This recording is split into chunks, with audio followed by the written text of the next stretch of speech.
But someone needs to know the truth before everyone involved either dies or convinces themselves it never happened. 26 years have passed, and most folks have moved on, pretended to forget, or just plain refused to talk about that September afternoon when our whole world cracked open like a rotten egg. I was driving the backup bus that day, following behind Marlene's route through those deep pine woods that stretch between Shepherd Mills and the county line, where the trees grow so thick you can barely see sky even at noon. We'd been friends since our kids started kindergarten together, and she'd been driving bus 47 for 12 years without so much as a fender scrape. That morning she'd complained about a headache, said the barometric pressure was making her teeth hurt, and I'd offered to take her route, but she just laughed and said she'd driven through worse. When that storm rolled in around 2:30, it came fast and mean, like something angry had been building up pressure all day and finally decided to let loose. The radio started crackling with weather warnings, telling us to find immediate shelter, and I pulled into the parking lot of an old gas station to wait it out while the rain hammered my windshield so hard I thought it might crack. I tried reaching Marlene on the radio, and at first all I got was static, that thick electric sound that makes your fillings ache, but then her voice came through clear as day. She sounded calm, almost cheerful, saying she'd found an old church about a mile off Highway 94 where they could wait out the storm, said the kids were fine, maybe a little scared but singing songs to pass the time. I knew that stretch of road like my own reflection, had driven it hundreds of times, and there wasn't any church there. Hadn't been anything there except pine trees and deer trails since before my grandfather's time. I tried telling her she must be confused about the location, maybe meant the Methodist church over on Farm Road 223, but she insisted she knew exactly where she was, even described the place in detail. White clapboard siding with forest green shutters, she said, a bell tower with a copper weather vane shaped like a rooster, and the sweetest elderly couple who'd opened the doors for them when the lightning started getting close. She said they were passing out sugar cookies and apple juice to the kids, had towels ready for them to dry off, and the woman was showing the girls how to make paper dolls from old hymnals, while the boys played checkers with the husband. The way she described it sounded so normal, so perfectly ordinary, that for a moment I doubted my own memory of that empty stretch of road. By the time the storm passed, maybe 45 minutes later, the afternoon sun came out like nothing had happened, steam rising off the asphalt in ghostly wisps that made everything look like a dream. I drove straight to Highway 94, searching for any turnoff that might lead to a church, checking every dirt road and logging trail between mile marker 31 and the bridge over Cypress Creek. There was nothing there but the same dense forest there'd always been, the pine needles still dripping from the rain, and not a single tire track in the mud except my own. I radioed dispatch, told them we might have a situation, that Marlene wasn't where she said she'd be, and within 20 minutes we had 3 sheriff's deputies and half the volunteer fire department combing those back roads. We searched until the sun started sinking behind the trees, painting everything the color of rust, and that's when Deputy Holland's voice came over the radio, shaky and strange, saying they'd found the bus. It was parked on an old logging road 15 miles from where Marlene said they'd stopped, so deep in the woods that the search helicopter almost missed it even with all the lights on. The bus was just sitting there, engine off, emergency door hanging open like a broken jaw, perfectly aligned between 2 rows of loblolly pines, as if someone had carefully threaded it through the trees. Holland said Marlene was in the driver's seat, eyes wide open but not seeing anything, not responding to anyone, her hands still gripping the wheel so tight they had to pry her fingers loose one by one. The kids who were still on the bus, 8 of them, were sitting in their assigned seats like nothing was wrong, humming the same tune in perfect unison, some old hymn nobody could quite place. They stopped the moment the deputies stepped aboard, turned their heads in sync like they were all connected by the same string, and smiled these identical little smiles that Holland said made his chest feel too tight. The thing that made everyone stop talking, stop breathing almost, was when they did the head count and came up 3 short. Kevin Hartley, age 7, blonde kid with a gap between his front teeth who loved dinosaurs and always sat in seat number 4. Melissa Crawford, 9 years old, wore thick glasses and carried a purple backpack covered in butterfly stickers. And Anthony Vega, 8, the kid who'd won the district spelling bee just the week before and never went anywhere without his lucky baseball cap. Their seats were empty, but the other kids acted like they were still there, leaving spaces for them when they lined up, talking to the empty air beside them like they were having conversations. When Sheriff Morrison asked where their classmates went, all 8 kids said the exact same thing at the exact same time, word for word, like they'd rehearsed it. They stayed with the nice people because they weren't done with their cookies yet. They brought in child psychologists from Houston, experts in trauma and mass hysteria, people with degrees from schools I'd never heard of who used words like shared delusion and collective false memory syndrome. But none of them could explain how 8 kids from different families, different backgrounds, could tell the exact same story down to the smallest detail. They all described the same elderly couple. The woman wore a yellow dress with tiny blue flowers and smelled like vanilla extract, had silver hair pinned up with pearl bobby pins, and a gold locket that she kept touching. The man had calloused hands but gentle eyes, wore suspenders over a checkered shirt, and walked with a slight limp that favored his right side. They all remembered the same songs playing from an old radio in the corner, the same taste of cinnamon in the cookies, the same orange tabby cat that rubbed against their legs, and they all drew the same picture when asked about the church interior, right down to the water stain on the ceiling that looked like a bird in flight. What the kids couldn't tell anyone, or wouldn't tell anyone, was how they'd gotten from Highway 94 to that logging road, or what happened during the 2 hours nobody could account for between Marlene's last radio call and when they found the bus. Their parents wanted answers, demanded them, some getting angry and others just crying in the sheriff's office. But the kids just kept humming that hymn and talking about how nice the cookies were, how the lady had promised they could come back anytime they wanted.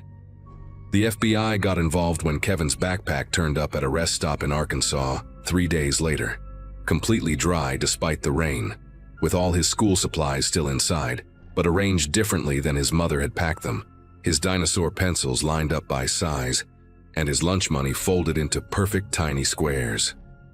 Melissa's purple backpack appeared a week later in a thrift store donation bin in Oklahoma, turned in by an employee who noticed it still had her name written on the tag in her mother's handwriting. Inside, they found her homework, completed but in handwriting that looked like hers, yet somehow different, neater, more controlled, with answers to math problems they hadn't covered yet in class. Anthony's bag was the last to surface, discovered by hikers in a Louisiana state park, hanging from a tree branch 20 feet off the ground, with no explanation for how it got there. His spelling bee trophy was inside, polished to a shine it had never had before, along with a note in his careful printing that just said, "Thank you for the cookies," over and over again, filling 3 pages front and back. Marlene never spoke again, not one word, though the doctors said there was nothing physically wrong with her vocal cords or her brain. She'd sit in her room at the county psychiatric facility, moving her lips like she was having conversations with someone, gesturing with her hands and sometimes laughing at jokes nobody else could hear. Her husband brought her home after 6 months, said he'd rather have her there even if she couldn't talk, and she lived another 4 years before her heart gave out one night, peaceful in her sleep. The night she died, her husband said she'd been more animated than usual, kept pointing at the corner of the room and smiling, mouthing words he couldn't understand. And just before midnight, she spoke her first and last words since that September day, clear as spring water. "They're here for me now." The 8 kids who came back seemed fine at first, went back to school, played with their friends, did their homework, but their parents noticed things that made them call each other late at night, whispering their fears like sharing them might make them less real. All 8 kids would stop what they were doing at the exact same time each day, 2:47 in the afternoon, and stare off into space for exactly 3 minutes, lips moving silently.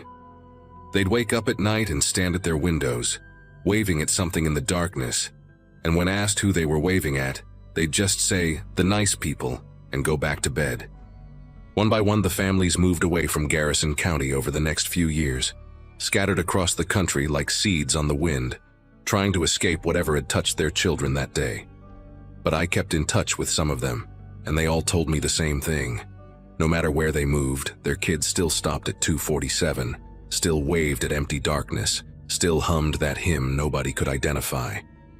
Kevin, Melissa, and Anthony were never found, though people claimed to see them over the years in different places, always the same age as when they disappeared, always walking hand in hand with an elderly couple who matched the description the other kids had given. A truck driver swore he saw them at a rest stop in Nevada, said the kids looked happy and well-fed, but something about their eyes wasn't right, like they were looking through him instead of at him. A waitress in Montana called the hotline after serving breakfast to a group that fit their description, said the children were polite, but never spoke, just pointed at what they wanted on the menu, and the elderly couple paid with bills from 1957 that looked brand new. The sighting stopped after a few years, but every September when that first cool front pushes through and the storms start building, I drive out to that stretch of Highway 94 and park where Marlene said she'd found the church, and I wait, and I watch, and I listen.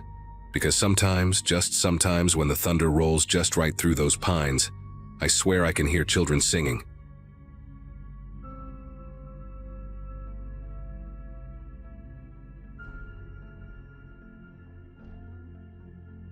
February in West Texas feels like the edge of the world, especially when you're standing on 60 acres of scrubland watching tumbleweeds roll past your dead uncle's ranch house. I just turned 34 that winter, burned out from a decade of coding in Austin, watching my marriage fall apart over 70-hour work weeks and promises I never kept. When Uncle Frank's lawyer called about the inheritance, it felt like the universe throwing me a lifeline. A remote ranch outside Marfa where I could code in peace, no traffic, no office politics, just wide open spaces and the kind of quiet that makes you hear your own heartbeat. Frank had lived out there alone for 20 years after retiring from the oil business, and though we weren't close, he'd always sent birthday cards with crisp $100 bills inside, signed in his shaky handwriting. Wallace showed up my second day there, driving a rust-covered Ford that looked older than me, wearing overalls that had seen better decades. He lived on the next property over, he said, about 5 miles down the dirt road that connected our ranches to the main highway. Tall and lean with sun-damaged skin and pale blue eyes, he had this way of standing too still when he talked, like a scarecrow that had learned to speak. He helped me figure out the well pump that first week, showed me how to work the generator when the power went out, even brought over a casserole his wife had made, though I never saw any wife. Said he'd been friends with Frank for 15 years, checked on him regular-like, especially toward the end when Frank's health started failing. I was grateful for the help, honestly, trying to juggle my remote software job while learning how to manage a property that seemed determined to fall apart. About 3 weeks in, I was cleaning out the barn when I found them. 4 trail cameras, the expensive kind hunters use, tucked behind old paint cans and rusty tools on a shelf. The batteries were dead, but the memory cards were still inside. I figured Frank had used them to watch for coyotes, or maybe catch whoever had been stealing gas from the tank near the road. I brought them inside that evening, popped the SD cards into my laptop while waiting for code to compile. The first camera had normal stuff, deer wandering through, a family of javelinas, the occasional roadrunner. But the second camera made me set down my coffee mug and lean closer to the screen. The timestamp showed 3 years ago. The camera positioned inside the house pointed at a hallway. There was Wallace, clear as day, walking down Frank's hallway at 2 in the morning, moving with the confidence of someone who knew exactly where they were going. My first thought was maybe Frank had given him a key for emergencies. Made sense for an elderly man living alone. But then I clicked through more footage. Wallace appeared week after week, always between midnight and 4 a.m., always moving through the house with that same casual familiarity. In one video from 2 years ago, he stood in Frank's bedroom doorway for 17 minutes, just standing there in the dark, watching my uncle sleep. The camera's night vision made his eyes glow white like a possum's. I found myself holding my breath, watching this man stand perfectly still while my uncle's chest rose and fell under the blankets. Then Wallace would turn and walk out, disappearing until the next week's visit. The pattern went on for months, maybe years. I couldn't tell how long without checking every file. I spent the next morning going through Frank's papers, looking for anything that might explain this. Found his death certificate in a manila folder, listed natural causes, heart failure in his sleep last November. But in the same box, I found receipts from a veterinary clinic in Alpine. Frank had 3 dogs over the past 2 years, according to the records. Buster, a German shepherd who died of poisoning in January of last year. Then Duke, a lab mix, poisoned in May. Finally Ranger, another shepherd, poisoned just 6 weeks before Frank died. Each vet report used the same words: antifreeze poisoning, likely accidental ingestion. But 3 dogs in less than 2 years? And every time, Wallace had been the one to find them, according to the notes, always calling Frank to break the news, always offering to help bury them out by the mesquite grove. The last dog died right around the time Frank's health took a sharp downturn, according to dates on his medical papers. That afternoon, I changed every lock on the property. Spent $300 at the hardware store in town. Came back with new deadbolts, chain locks, even steel bars for the sliding doors. Wallace pulled up while I was installing the 3rd deadbolt on the back door, got out of his truck with that same measured walk. Asked what I was doing. Said Frank never locked anything. Said it was the beauty of living out here, the trust between neighbors. I told him I was from the city, old habits, you understand. He stood there for a long moment, those pale eyes moving from the new lock to my face and back again. Then he smiled, showing teeth the color of old ivory, and said he understood completely. City folk need time to adjust. Before he left, he mentioned he still had some of Frank's tools in his shed. Said he'd bring them by tomorrow. I told him I'd come get them myself when I had time. 2 nights later, I woke up to the sound of metal scraping against metal. The new locks held, but I could hear someone trying each door, methodically, patiently. Front door, then kitchen, then the sliding door on the porch. I grabbed my phone to call 911, but out here the only spot that got any signal was a patch near the garden fence and barely one bar even there. The nearest sheriff's office was 45 minutes away in good conditions, probably an hour at night. I sat in the dark living room with Frank's old shotgun across my lap, listening to footsteps circle the house until dawn. When the sun came up, I found fresh boot prints in the dirt under every window, and the new lock on the barn had scratches around the keyhole. Someone had tried to pick it but gave up. The barn had always given me an odd feeling anyway, something about the way it sat too low on its foundation, like it was hiding something underneath. I decided to search the barn properly that morning. Every corner, every old feed bin and storage area. Behind a false wall made of rotting plywood, I found a trap door with a padlock that my new keys didn't fit. Used a crowbar to break it open, and the smell that came up made me gag. Mothballs and mildew and something else, something organic and wrong. The ladder down was sturdy, newer than anything else in the barn. At the bottom was a storm cellar I never knew existed. Concrete walls lined with plastic sheeting. There was a camping cot with blankets that looked recently washed, canned goods with dates from this year, jugs of water, a chemical toilet. Someone had been living down here and recently. On a card table in the corner sat 3 photo albums and a stack of spiral notebooks. My stomach turned to ice when I opened the first album. Every page was filled with pictures of Frank, hundreds of them taken from outside windows, through doorways, from behind trees. Frank eating breakfast, Frank watching TV, Frank sleeping in his chair on the porch. The notebooks were worse.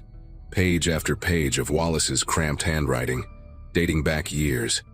Detailed logs of Frank's daily routines, what time he woke up, what he ate, when he went to town, who he talked to on the phone. Then the tone shifted about 2 years ago. Wallace started writing about how Frank had promised him the ranch, how they'd made a deal years before, how Frank was going to leave it all to him since he had no family who cared. Except that was a lie, because I existed, and Frank knew it. The entries got darker, more frantic. Wallace wrote about the dogs being obstacles, about how they barked too much, alerted Frank to his nighttime visits. He described mixing antifreeze into meat scraps, leaving them where only the dogs would find them. The final entries, from just before Frank died, were the worst. Wallace wrote about patience, about waiting, about how old men die in their sleep all the time, especially when they're already sick, especially when they take heart medication that can be so dangerous if the dose is wrong. I grabbed the notebooks and albums. my legs shaking as I climbed back up the ladder. Needed to get to town, to the sheriff, show them everything. But when I emerged from the barn, Wallace's truck was parked behind my car, blocking me in. He was leaning against the driver's side door, arms crossed, that scarecrow stillness back in his posture. He didn't say anything at first, just watched me standing there with his journals clutched in my arms. Then he sighed, long and disappointed, like I was a student who'd failed an easy test. Said he'd hoped I'd be smarter than Frank. Said Frank never should have put those cameras up, never should have gotten suspicious. His hand moved to his pocket, and I saw the outline of something heavy there. He told me we needed to talk about the future of the ranch, about what Frank really wanted, about how things were going to be.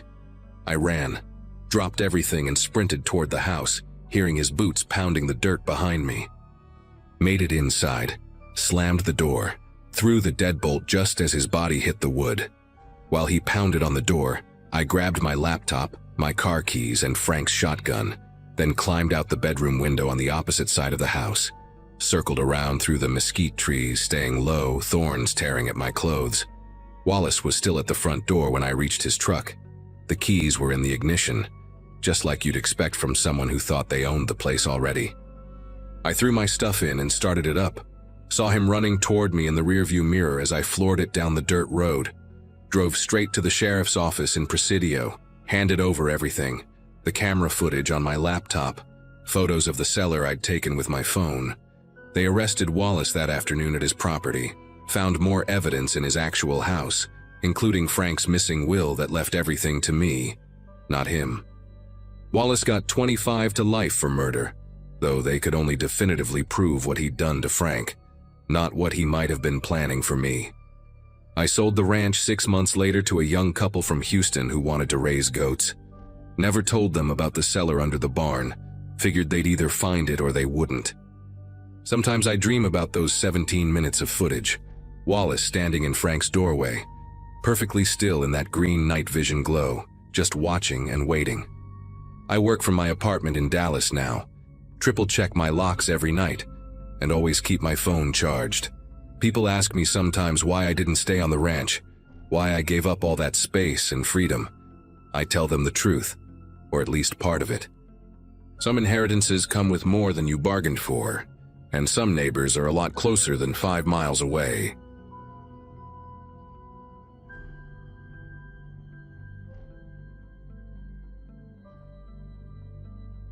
My boots left perfect impressions in the cracked mud where Lake Buchanan used to be. 60 acres of dried lake bed that hadn't seen water in 2 years. Environmental consulting meant I got paid good money to measure how fast Texas drought was destroying everything, taking soil samples and calculating erosion rates, while the sun cooked me alive through my long-sleeve field shirt. 4 days into mapping the Western Basin, I'd already filled 3 notebooks with measurements, and my truck had a 1/4 inch of dust on the dashboard despite keeping the windows up.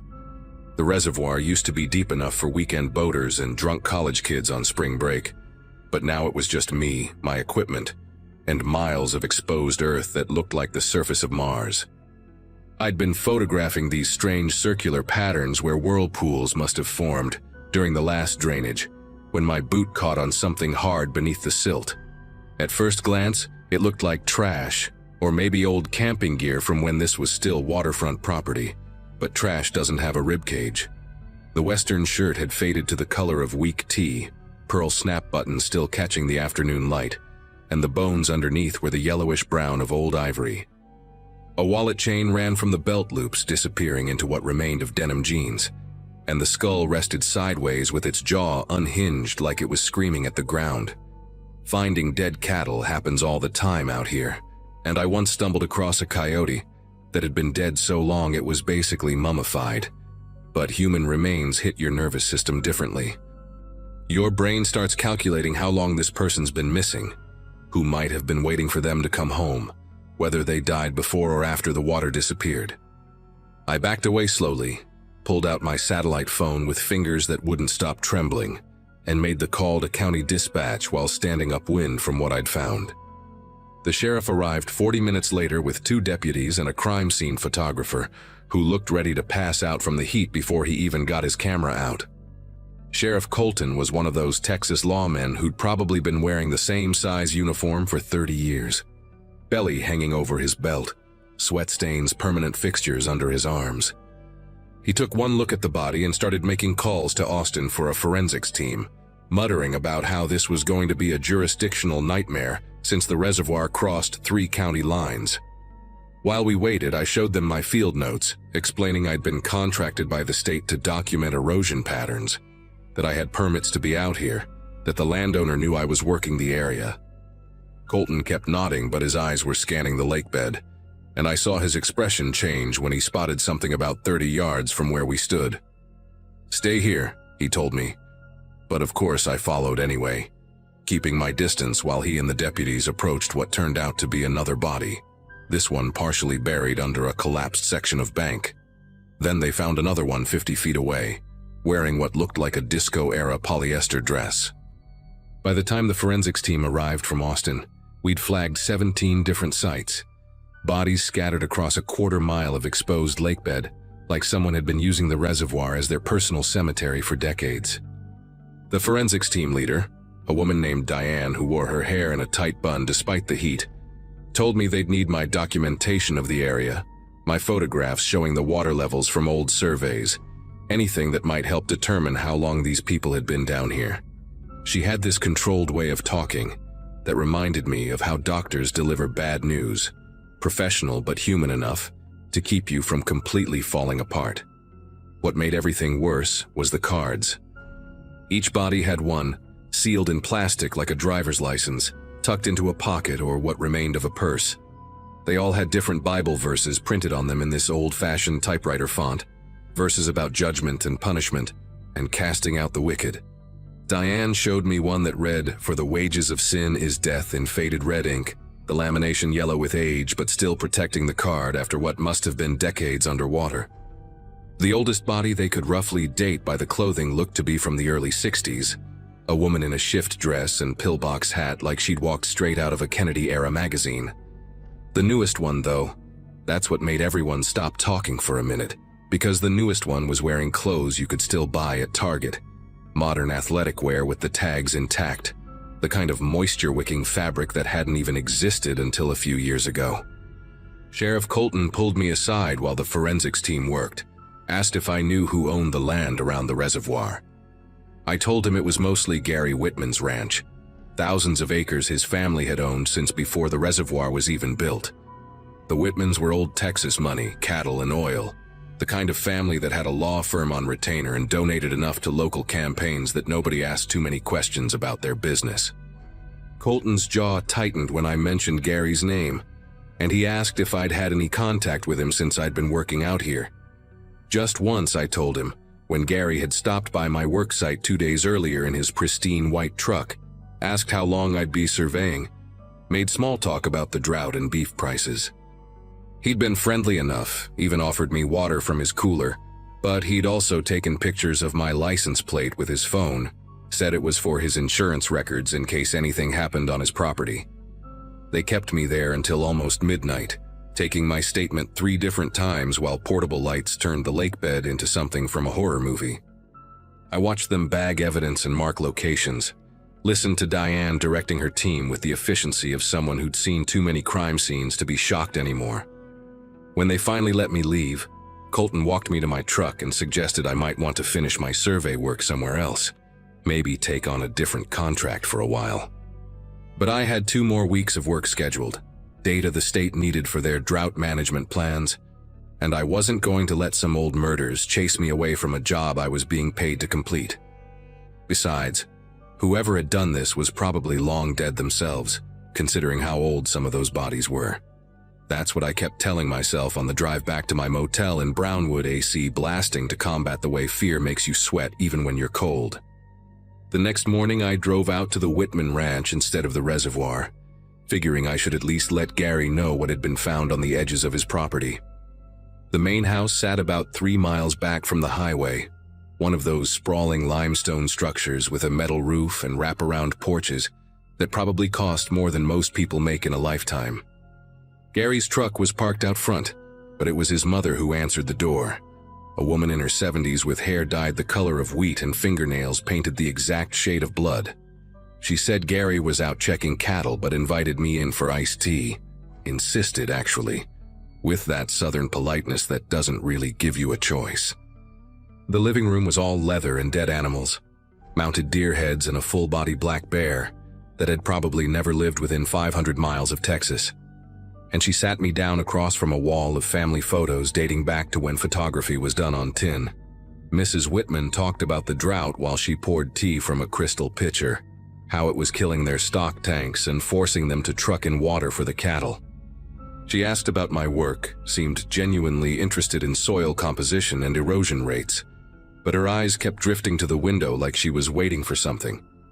Then she mentioned she'd heard about the bodies at the reservoir. News travels fast in small counties, and wasn't it just awful what people would do to each other? The way she said it, casual like discussing weather, made the hair on my neck stand up. She walked over to an old secretary desk and pulled out a photo album. Started showing me pictures of the ranch from before the reservoir was built, when her father-in-law ran things. There was a small chapel in several photos, built from the same limestone as the house, with a cross on top that looked handmade from railroad spikes. That old chapel is still standing, she said, turning pages with those blood-red nails, though nobody uses it anymore since my father-in-law passed 5 years back. He was a man of profound faith, held services there every Sunday for the ranch hands and anyone else who needed salvation. She showed me a photo of him, a giant of a man with hands like shovels and eyes that seemed to follow you even from a 60-year-old photograph. He had very specific ideas about sin and redemption, especially concerning women who'd lost their way. Traveling women, you understand, the kind who drift through towns without family or purpose. He considered it his ministry to offer them guidance. The way she emphasized certain words made my throat tight, and I found myself calculating how many steps it would take to reach the front door. I made an excuse about needing to get back to work, but she insisted on showing me one more thing, walking me through the kitchen to a back room that served as an office.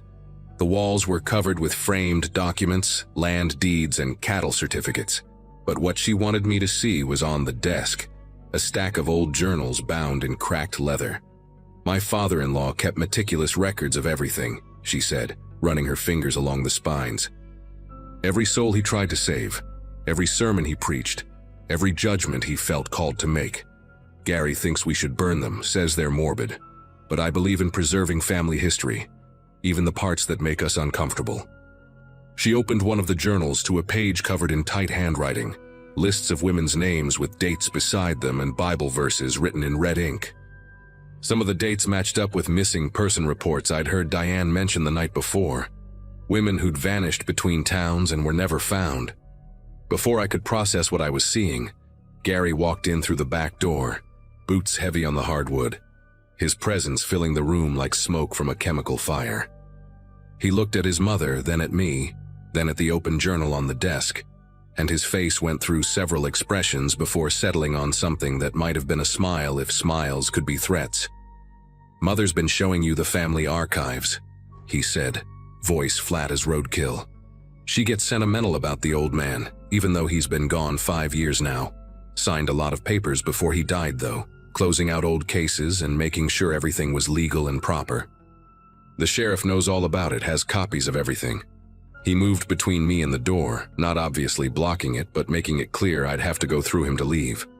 "Funny thing about those bodies you found, they all had their identification on them. Made it real easy for the authorities to close their missing person cases. My father was always thorough like that, liked to make sure families had closure even if they never knew it." I told them I had equipment to collect from my work site, back toward the kitchen door while keeping my eyes on Gary. His mother watched with an expression like she was watching a play she'd seen before, knowing how it would end. Gary let me leave but followed me out to my truck, stood there while I fumbled with my keys, and said real quiet that he'd appreciate it if I could finish my survey work quickly, maybe find what I needed from aerial photographs instead of spending so much time on the ground. The threat was clear as broken glass, and I nodded like we just discussed the weather. But when I got back to the reservoir that afternoon to collect my gear, I found something that changed everything. A fresh laminated card tucked under my windshield wiper with my full name typed on it, and a verse from Proverbs about the strange woman whose house is the way to hell. The laminating was still warm from the machine, and when I looked around, I could see fresh tire tracks from Gary's white truck leading back toward the ranch. I drove straight to Austin that afternoon. Didn't even stop at my motel to pack. Just got on the highway with that card on the passenger seat, like evidence of my own future murder. Called my company from the road. Told them I was sick, food poisoning. Needed someone else to finish the reservoir survey. They weren't happy but agreed to send another consultant, some guy named Roger who'd probably never find anything wrong because he wouldn't be looking for it. I stayed with my sister in Houston for 3 weeks, checking news sites every day for updates about the reservoir bodies. But the stories just stopped coming after the initial reports. Sheriff Colton retired suddenly, something about a heart condition, and the new sheriff announced the cases were being classified as cold cases pending further evidence. The FBI never got involved despite bodies crossing state lines, and Diane from the forensics team transferred to a position in Maine 2 months later. Gary Whitman still runs his ranch, still drives that white truck, and according to Google Earth, that limestone chapel is still standing on his property, surrounded by fresh tire tracks that show up in every satellite image no matter when they're taken. I never went back to environmental consulting, got a desk job with the state reviewing other people's field reports, and I still check missing person databases sometimes, looking for women who disappeared near small Texas towns, wondering if the drought will reveal more of them when the next reservoir runs dry.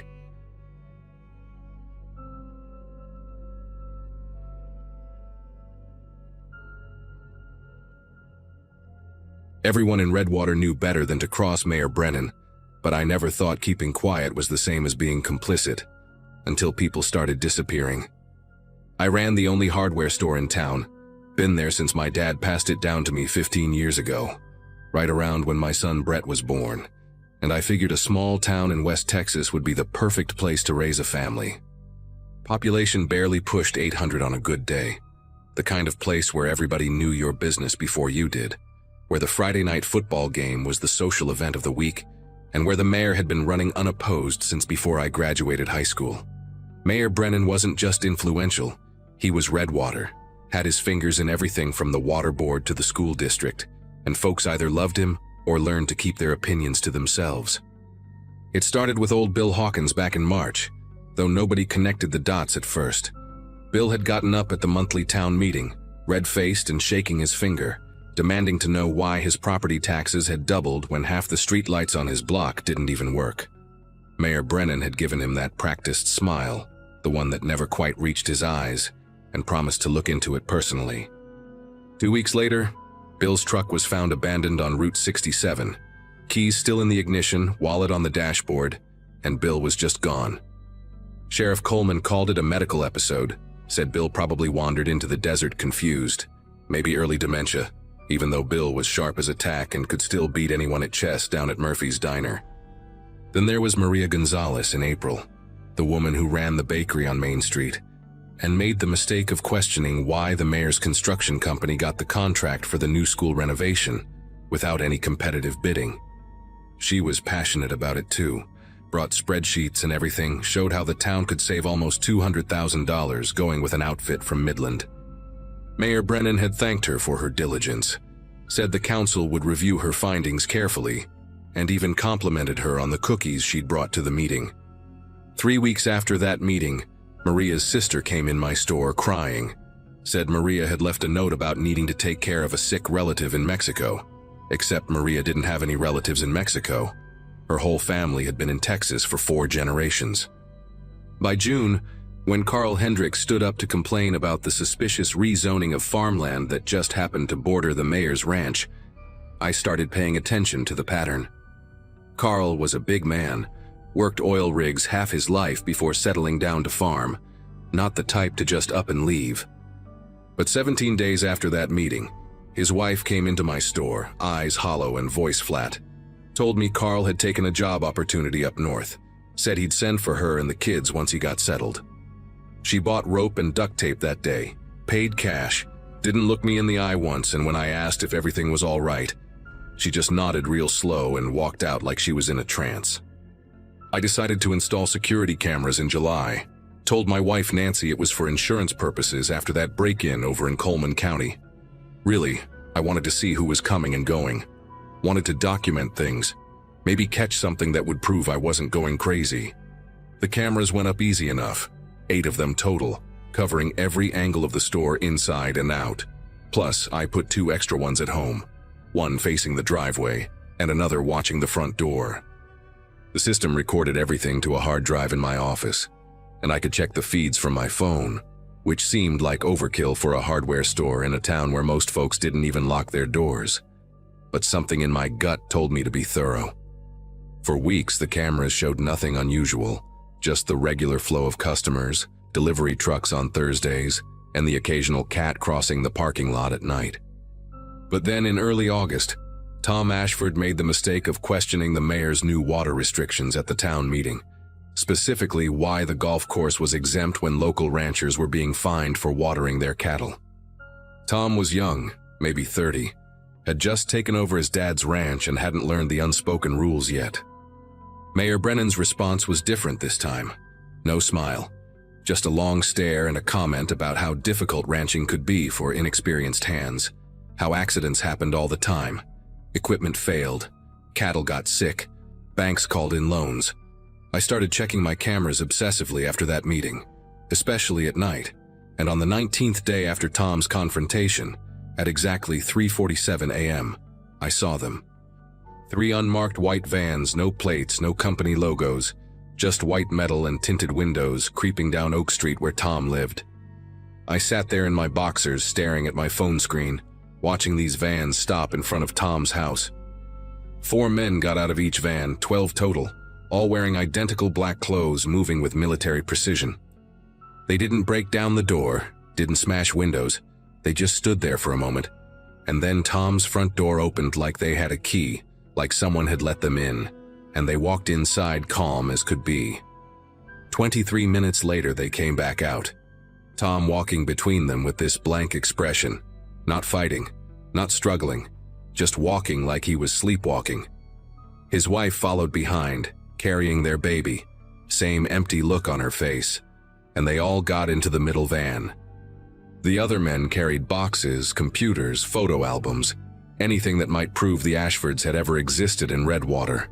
I grabbed my laptop, tried to save the footage to multiple drives, uploaded it to 3 different cloud services, even emailed it to myself. But when I went to check the files the next morning, they were all corrupted, just static and digital noise, except for the original on my store's hard drive.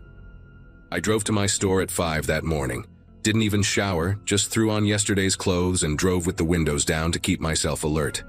The moment I walked through the back entrance, I knew someone had been there. Nothing was stolen, nothing was broken, but things were wrong in small ways that only I would notice. The stack of paint cans I'd arranged by color was now arranged by size, the key to the storage room was on a different hook, and my office door, which I always left exactly half open, was now wide open. My computer was still on, showing the camera feeds, but when I checked the recordings from the night there was a gap, 43 minutes missing between 2:15 and 2:58 a.m., right before the vans would have passed by my store on their way to Tom's house.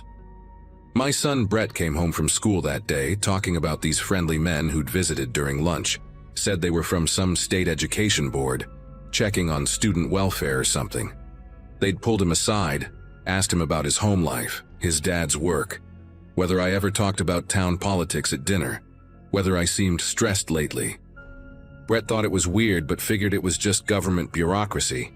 Except these men knew details, mentioned the exact model of security camera I'd installed, asked if I'd been having trouble with the storage devices, suggested that sometimes people who get too curious about their neighbor's business could put their families at risk. Brett laughed it off, said he told them I just sold hammers and nails, nothing exciting. But the way he looked at me when he told the story, I could see he was scared. That night, I couldn't sleep. Just sat in the living room with my laptop, watching the camera feeds, the hard drive with Tom's abduction footage hidden inside an old paint can in the garage.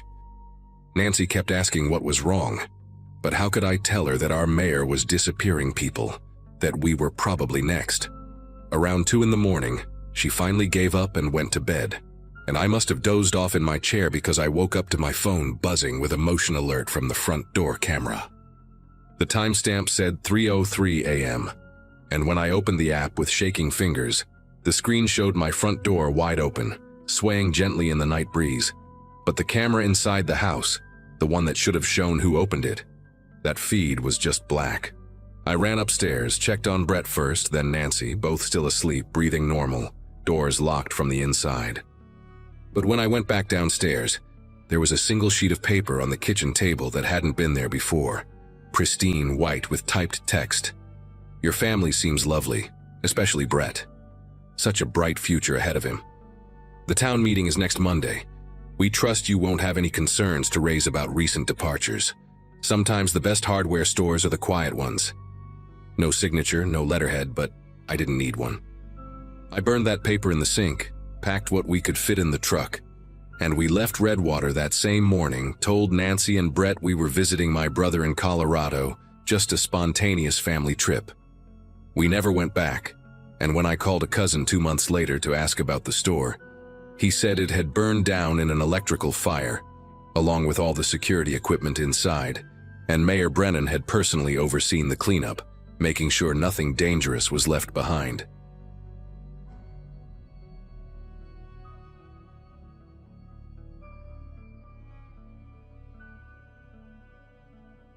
Our town still talks about that championship season like it was a miracle, but I know better.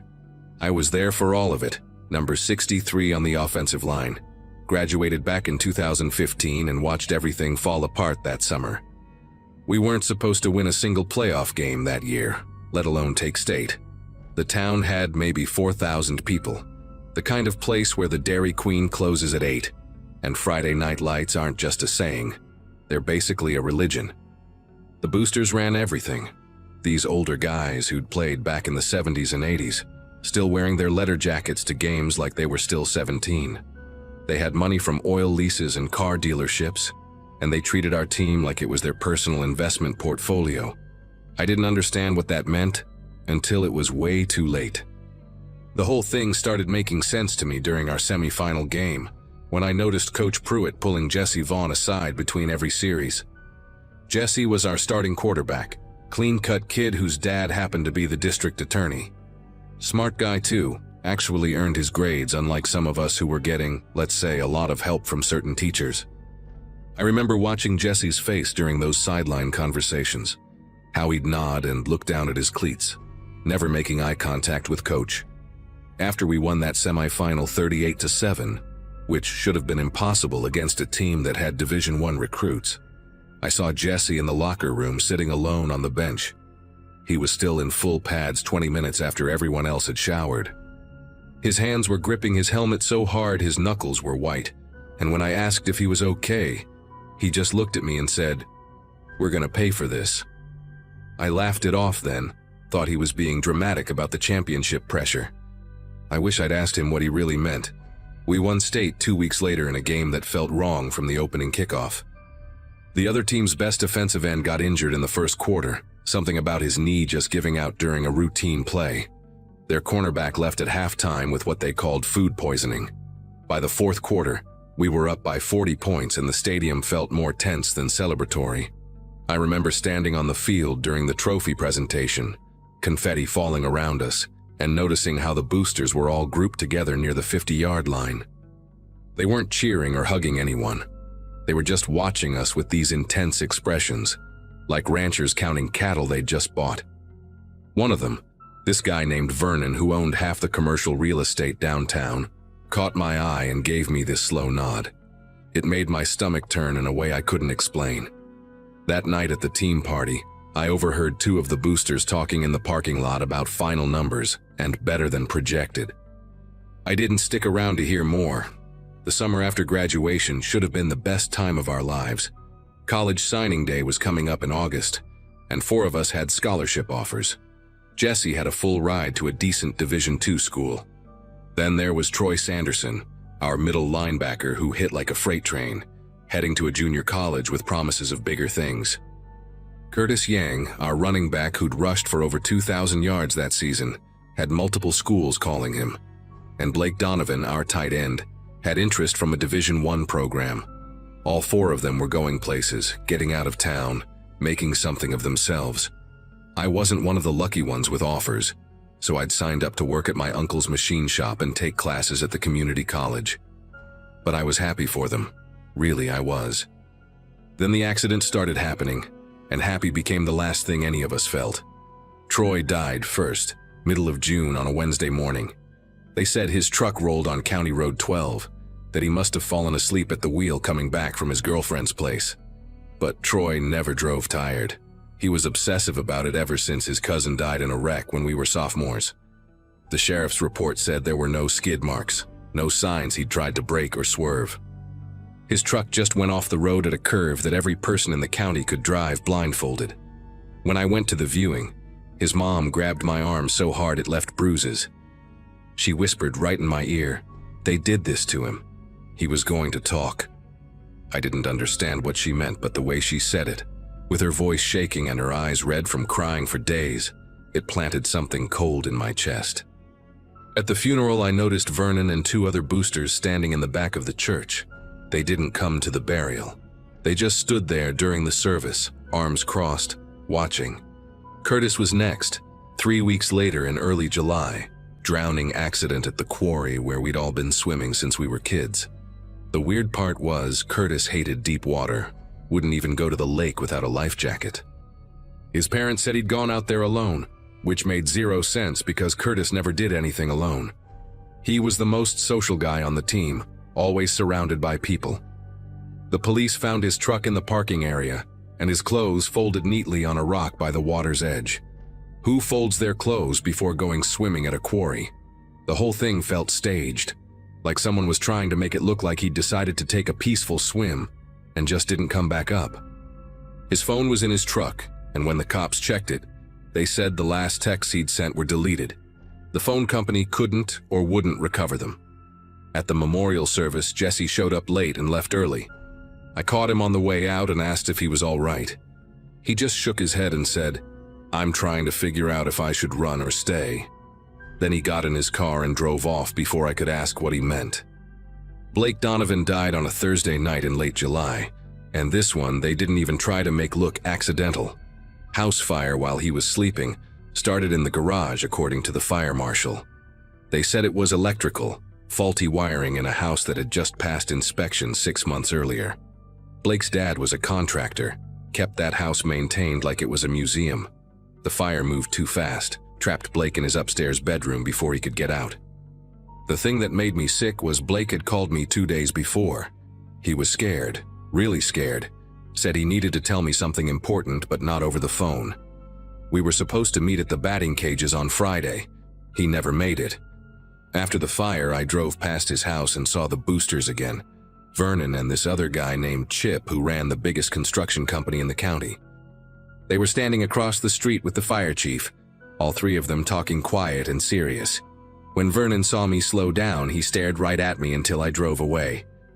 That night I couldn't sleep, kept thinking about Troy's mom saying they did this, about Curtis's deleted texts, about Blake's phone call. 3 scholarship players dead in 6 weeks. The math was too ugly to ignore. Then on a Saturday morning in early August, Blake's little brother knocked on my door at 6 in the morning. The kid was 14, skinny, still in his pajamas. He'd ridden his bike 4 miles to my house. He handed me a USB drive and said Blake had given it to him the week before he died. Told him if anything happened to hide it, and only give it to someone he trusted. The kid chose me because I used to help Blake with algebra homework, and his brother said I was a good guy.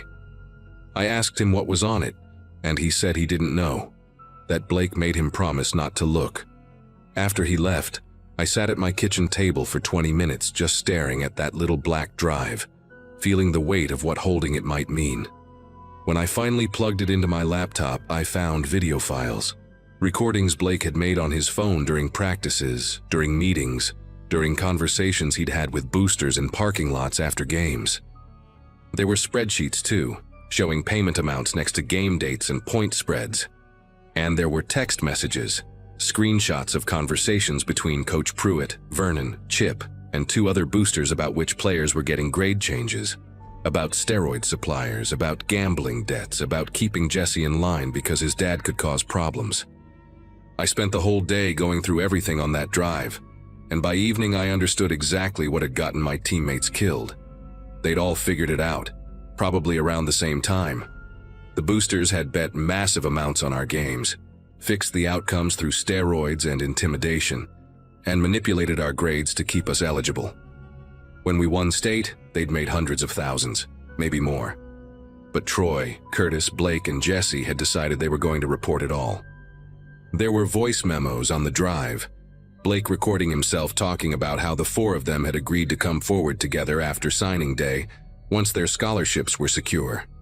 They were going to testify, bring everything down, make sure no other kids got used the way we were, except the boosters found out somehow. I sat there in my kitchen as the sun went down, realizing I was holding evidence that could send powerful people to prison, evidence that 3 people had already died for. My first instinct was to drive straight to the police station. Then I remembered the fire chief talking to Vernon.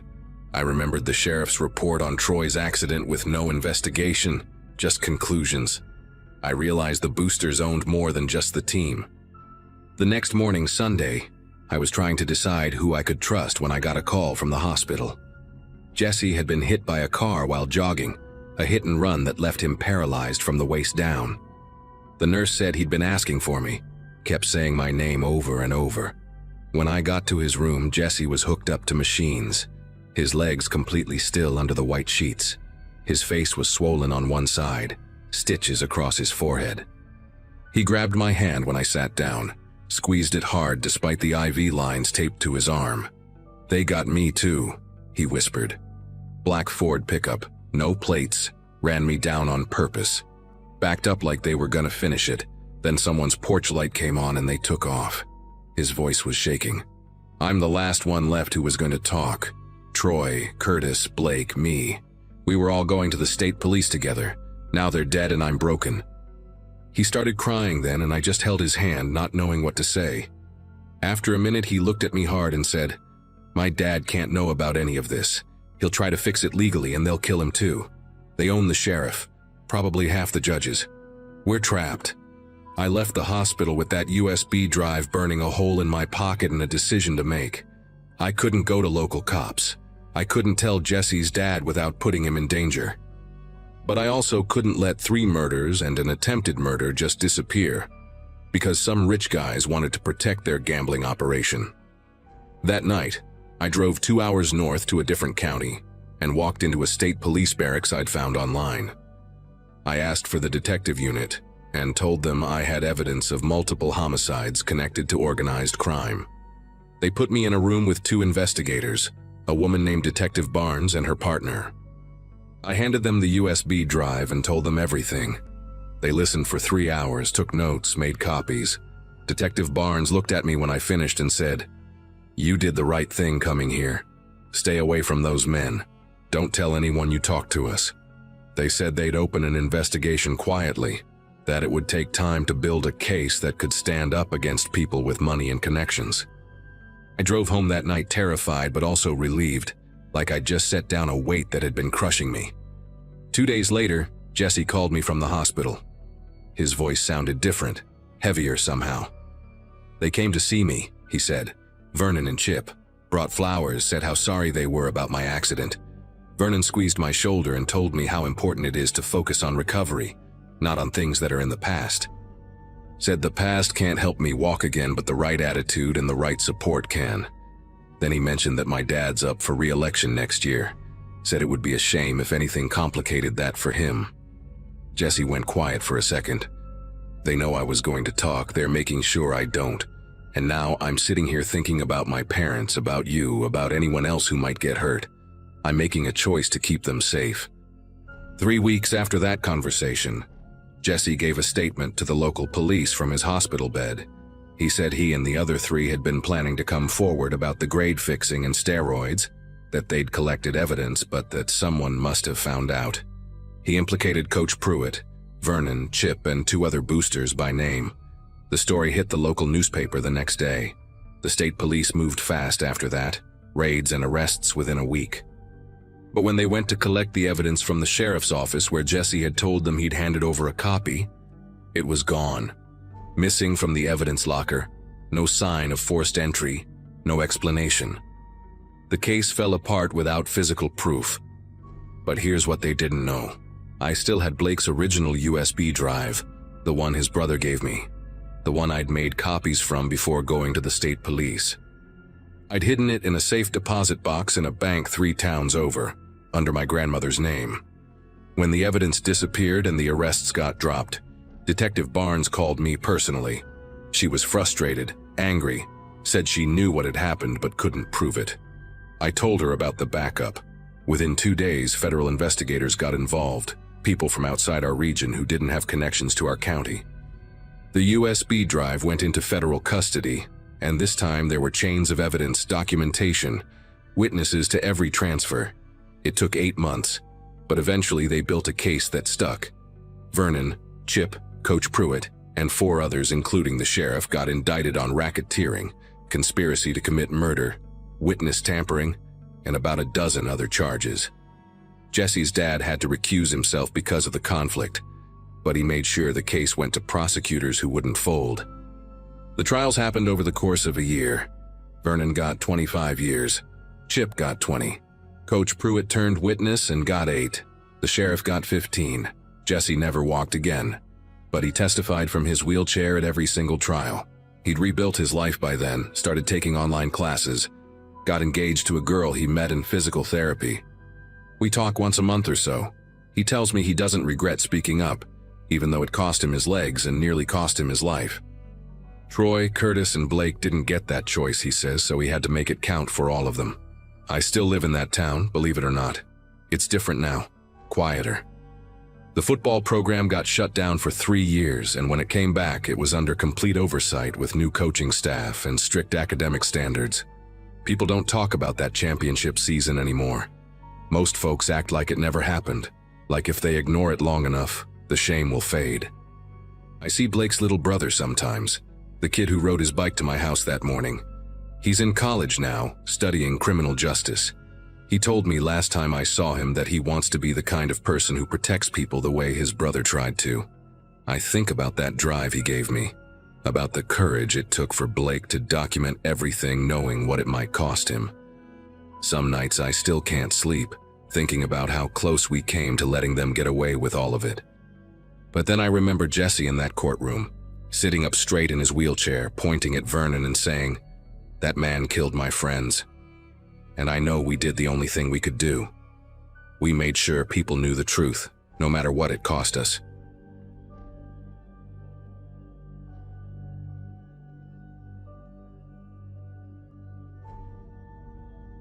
Journalism was supposed to be about truth, about holding power accountable. That's what they told us in college anyway. When I graduated from Northwestern in 2014, I had these grand ideas about investigative reporting, about making a difference. Instead, I spent 5 years covering city council meetings in suburbs outside Chicago, writing about zoning disputes and school board drama. When the position opened at the Harrisville Gazette in January 2023, I jumped at it. Small town Nebraska, population 3,200, but it was a real reporting job. I'd be covering county government, agriculture, local business, real stories, the kind that mattered to people's lives. I packed everything I owned into my Subaru and drove west, watching the landscape flatten into endless fields. Harrisville sat in Douglas County, right in the heart of farm country, where the economy lived and died by rainfall and crop prices. The Gazette office was a converted storefront on 2nd Avenue, just me, the editor Phil Kendrick, and a part-time photographer named Joyce who also did layout. Phil was maybe 60, with reading glasses perpetually perched on his forehead and coffee stains on every shirt he owned. He seemed relieved to have help, even if I was just some kid from the city who didn't know soybeans from corn. The desk I inherited belonged to someone named Catherine Moss.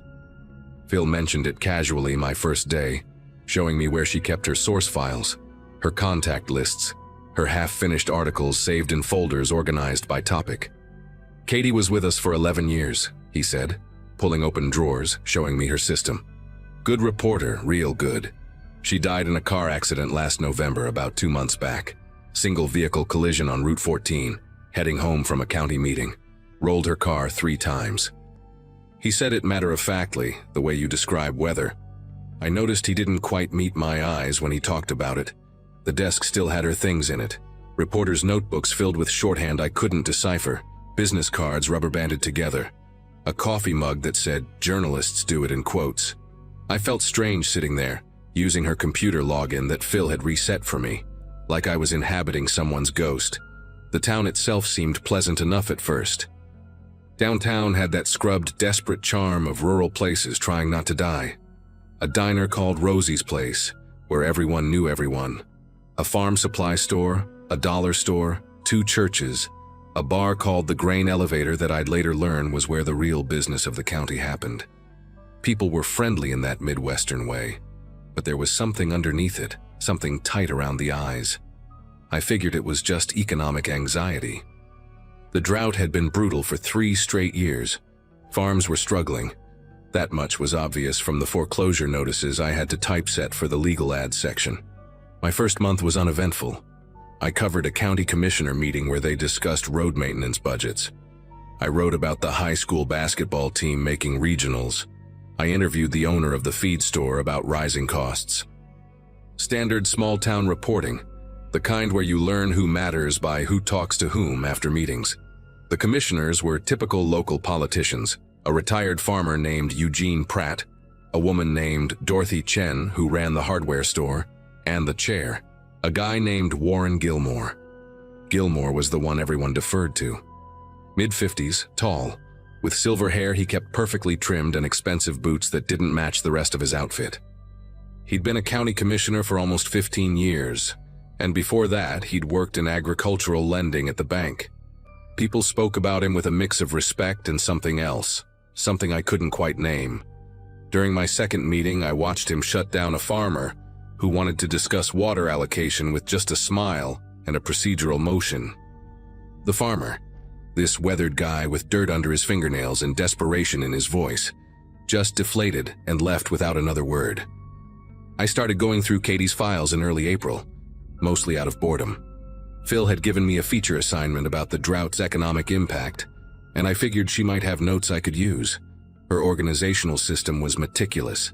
Color-coded folders, cross-referenced sources, timelines written on legal pads. But one folder, shoved in the back of the bottom drawer, wasn't labeled. Inside were printouts of property records, foreclosure notices going back 5 years, handwritten notes with names and dates connected by arrows. At the top of one page, underlined 3 times, Prairie Holdings LLC. Then below it, Silverstone Agricultural Partners. Below that, Meridian Farmstead Group. All shell companies, from what I could tell. And next to each one, in Katie's handwriting, same registered agent. Same address. Why? I pulled out my laptop and started searching. The registered address for all 3 companies was a mailbox place in Lincoln, one of those UPS store locations. The registered agent was a lawyer named Herbert Quinn who specialized in business formation. Nothing illegal about that, technically. Lots of investors use LLCs to buy property. But something about the pattern bothered me.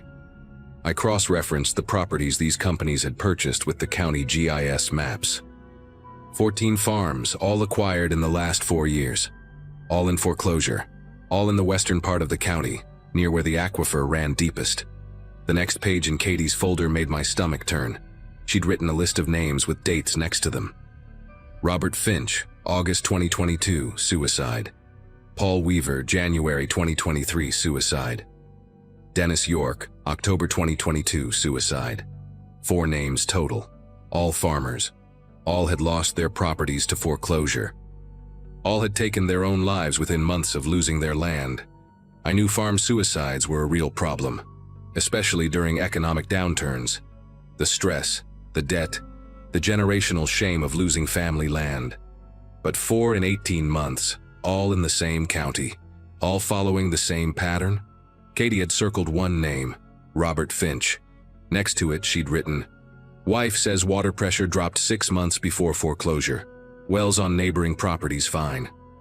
Coincidence? I sat there staring at that note for a long time.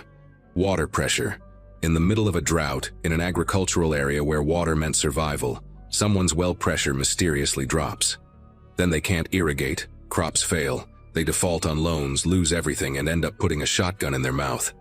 And somehow these shell companies swoop in and buy the land at auction for cents on the dollar.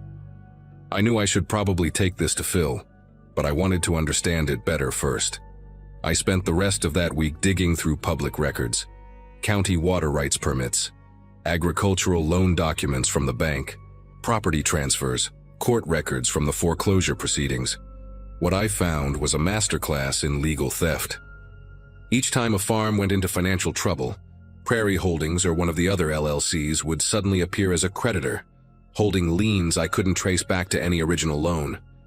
These mystery debts would pile up, forcing foreclosures even when the farmers were current on their bank loans. And every single time, Warren Gilmore's name appeared somewhere in the documents, as a witness, as a notary, as the commissioner who approved water permit transfers. Never directly as an owner or buyer, always just adjacent to the transactions. Katie had figured this out. I was sure of it. Her last entry was dated November 8, 2023, 5 days before she died. It just said, "Gilmore. It's all Gilmore. Meeting with source tomorrow, should have proof." But there was no note about who the source was, no indication of what proof she expected to get. And then she was dead on Route 14. Her car wrapped around a utility pole on a clear night, on a straight road she'd driven 1,000 times. The highway patrol report called it driver error, possible fatigue. But Katie's notes told a different story, one that ended abruptly and violently. I should have walked away right then. Should have stuffed those files back in the drawer and focused on basketball games and county fairs. Instead, I did what journalists do when they're young and stupid and think truth matters more than self-preservation. I kept digging. I started interviewing the families of the farmers who died. Most wouldn't talk to me. They'd just shake their heads and close the door, or tell me they had nothing to say. But Robert Finch's widow, a woman named Helen who looked 20 years older than she probably was, invited me into her rental house on the edge of town. She'd lost the farm, lost her husband, and ended up in a cramped 2-bedroom that smelled like cigarettes and resignation. Nobody cared when I told them about the water, she said, sitting at her kitchen table with shaking hands wrapped around a coffee mug. Robert noticed it first in April of 2022. Water pressure from the well just dropped, like someone had crimped the line. He had the well inspected, had the pump checked, everything tested fine mechanically. But the water barely trickled out, couldn't irrigate properly. Crops suffered. By harvest, we knew we were done. I asked her if any neighbors had similar problems. She laughed, bitter and sharp. That's the thing. Miller's to our east, their well was fine. Johnson's to the west, perfect water pressure. Just us right in the middle, like someone had turned off a valve somewhere underground. She leaned forward, her voice dropping. Warren Gilmore came by about a month after the pressure dropped. Said he'd heard we were having trouble. Offered to help us restructure our loans. Real friendly about it. Robert didn't trust him, told him no. 2 weeks later, we got notice that some company we'd never heard of had a lien on our property for agricultural services we never received. By the time we figured out how to fight it, there were 3 more liens, all from different companies, all with the same lawyer representing them. The pattern was suffocating in its precision. After Helen, I managed to track down Dennis York's brother, who told me almost the same story. Water problems, Gilmore offering help, mystery liens appearing like clockwork. I started working on a draft article, trying to connect the dots in a way that was airtight enough to publish. But the problem with small-town corruption is that it's designed to look legitimate on paper. Every document was technically legal. Every foreclosure followed proper procedure. I needed something concrete, something that proved coordination, that showed Gilmore was behind the shell companies. I needed what Katie had been looking for when she died. That's when the first USB drive showed up.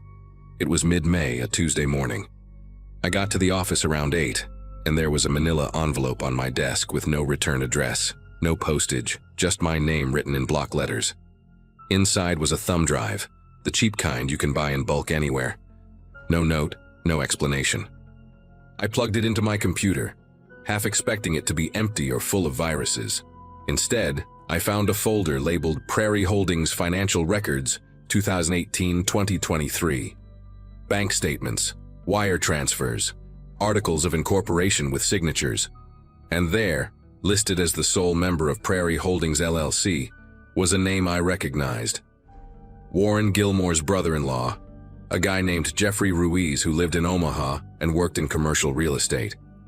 The money trail was all there. Loans issued to farmers at predatory rates through Ruiz's company, then sold to Prairie Holdings at a discount when the farmers defaulted. Water rights quietly transferred through county permits that Gilmore himself had approved. Profits funneled back through a network of accounts that eventually led to a joint investment fund owned by Gilmore and Ruiz together. I spent the entire day verifying what I could. The corporate records checked out.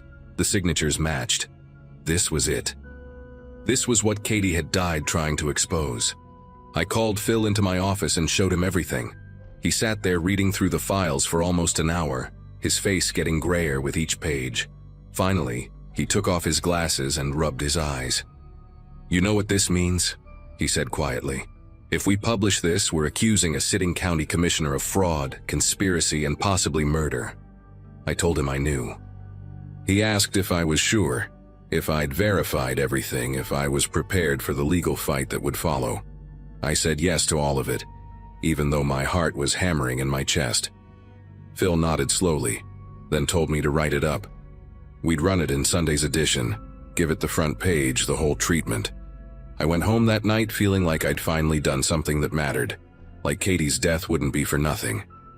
I lived about 4 miles outside town, renting a small farmhouse on property owned by an elderly couple who'd moved to a retirement community in Lincoln. It was quiet out there, just me and cornfields and the occasional coyote. When I pulled into the driveway around 9 that night, my headlights swept across the front porch. There was something on the steps. I parked and got out slowly, confused at first about what I was seeing. Then the smell hit me, metallic and thick and wrong. It was a calf, maybe 3 months old, lying on its side on my porch steps with its throat cut so deep the head was nearly severed. Blood had pooled on the wood, dripping down to the dirt below. The animal's eyes were still open, glazed and empty. There was no note, no message, just the dead animal and the clear implication of what would happen if I continued. I stood there in the dark, listening to my own breathing, trying to process what I was looking at. This wasn't random. This wasn't teenagers playing a prank. This was professional. This was a warning delivered by someone who knew how to butcher livestock, who had access to animals, who knew where I lived and what I was working on. I called the sheriff's department. Deputy showed up 40 minutes later, a young guy named Scott Patterson who looked more annoyed than concerned. He took photos, asked me if I had any enemies, if there were any disputes with neighbors. I didn't mention the article. Didn't mention Gilmore or the investigation. Just said I had no idea who would do this. He told me it was probably kids, maybe someone who didn't like outsiders, that I should get a security camera. Then he left, and I was alone with a dead calf on my porch and the growing realization that someone very dangerous knew exactly what I was doing. I cleaned up the blood myself that night, hosing down the steps until the water ran clear, then dragging the calf's body to the tree line and covering it with a tarp. I didn't sleep, just sat in my living room with every light on, watching the windows, wondering who was watching me back. The next morning I told Phil what happened. He went pale, actually pale, like the blood had drained straight out of his face. We sat in his office with the door closed while he chain-smoked cigarettes, which he wasn't supposed to do inside, but nobody was going to stop him right then. "Katie got a dead dog in her yard," he said finally, his voice barely above a whisper. "About a week before she died. German Shepherd, throat cut, left on her front lawn. She told me about it, said she was going to drop the investigation. Then 5 days later, she's dead on Route 14. The cigarette shook in his hand. "I should have told you. Should have warned you when you started going through her files. But I thought maybe it was just coincidence. Maybe she really did just fall asleep at the wheel." He looked at me with something like guilt mixed with fear. "We can't run the story. I'm sorry, but we can't. They'll kill you. They killed Katie and they'll kill you too." I understood where he was coming from. I really did. But I also knew that if I stopped now, if I let fear win, then Katie died for nothing and Gilmore would keep destroying families until someone finally stopped him. I told Phil I needed to think about it. I drove home, watching my rearview mirror the entire way, checking for cars that might be following me. The second USB drive was waiting in my mailbox when I arrived. Same manila envelope, same block letters, different thumb drive. This one had emails. Hundreds of them, going back years between Gilmore and various people. Discussions about water tables and geological surveys. Instructions to a man named Leo Vance, who apparently worked for the county maintenance department, about which wells to service and when. Leo would go out under the guise of routine inspections and somehow sabotage the wells so subtly that it looked like natural decline. Pressure drops, mineral buildup, pump malfunctions that seemed legitimate but were carefully engineered. The emails were damning.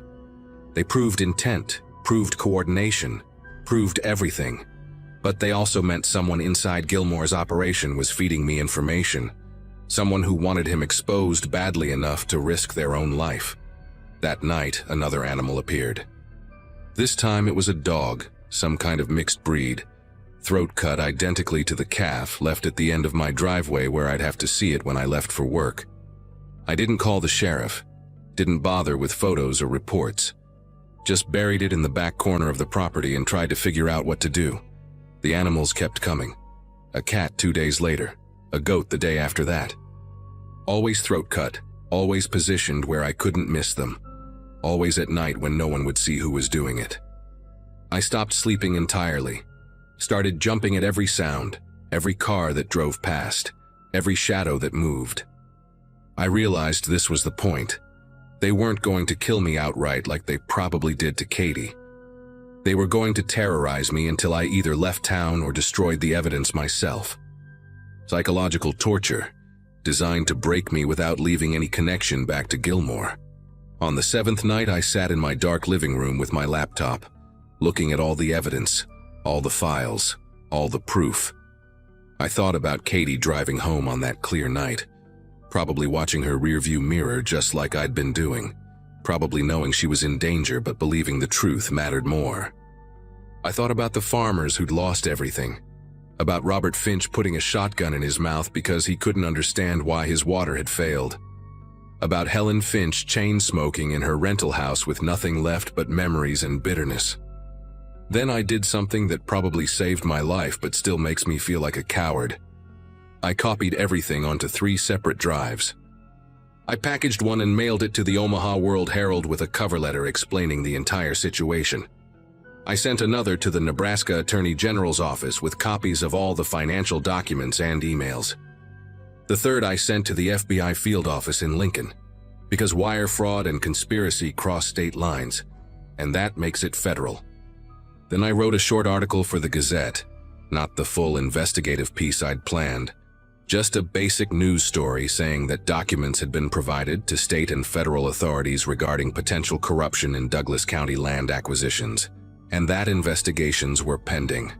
I included no names, no details, nothing that would be legally actionable, just enough to put it on record that the information existed and had been distributed. Phil ran it on page 3 of that Sunday's edition, buried between a church fundraiser announcement and an obituary. The animals stopped appearing after that, just stopped, like someone had flipped a switch. I think they realized the intimidation had failed, that killing me at that point would only draw attention to what I'd sent out. For 3 weeks, nothing happened. I went to work, wrote boring articles about city council meetings, tried to pretend my hands didn't shake every time I heard a car door close outside. Then the FBI showed up in Harrisville.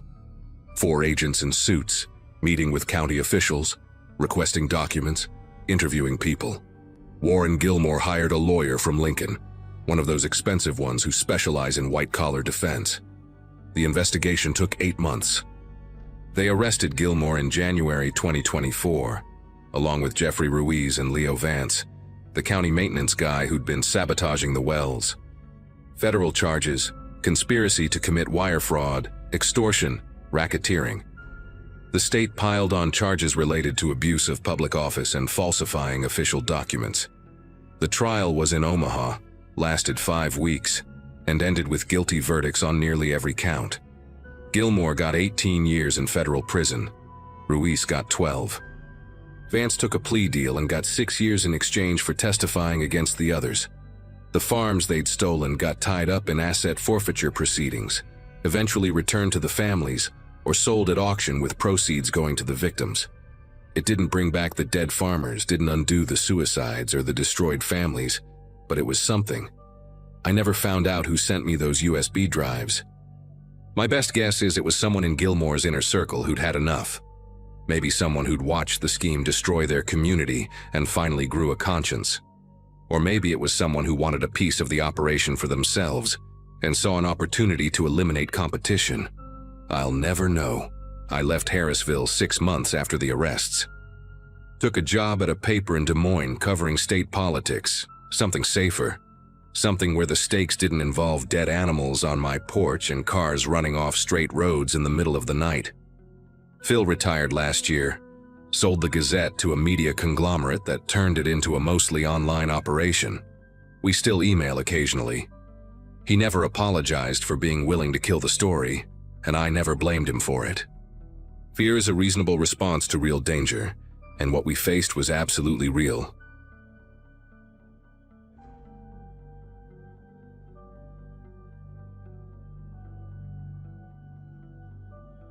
The assignment came at a moment when I felt like I needed distance from people, so the idea of spending half a year in the big thicket sounded almost comforting. I'd built a small reputation photographing rare bird species, nothing glamorous, just enough that magazines trusted me to work alone. That first week in the cabin felt peaceful in a strange, heavy way, like the woods were studying me while I was studying them. The place sat on a narrow clearing surrounded by pine and undergrowth so dense it looked like walls. The elderly couple who rented it to me, Harold and June, lived a mile deeper in the trees, their place resting on an uneven patch of ground with a leaning porch and a wind chime made of mismatched silverware.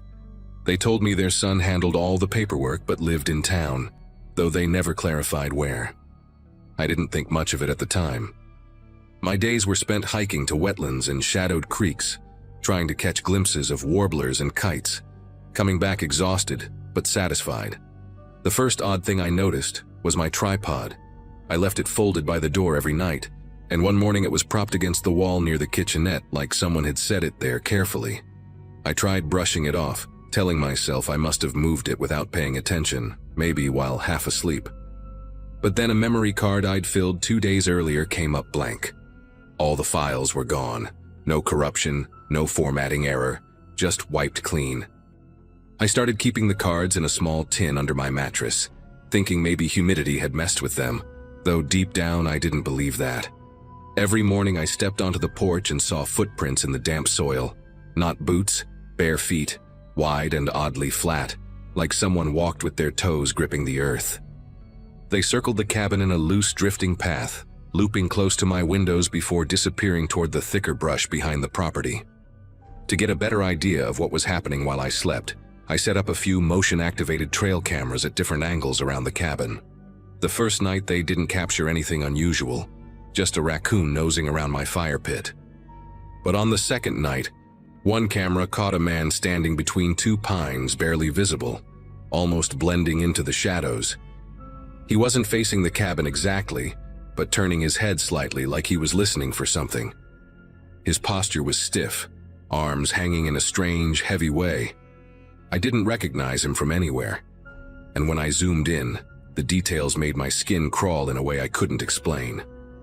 The face looked slack, but the eyes seemed fixed on something behind the camera. When I showed the image to Harold and June the next morning, they exchanged a look so quick I almost missed it.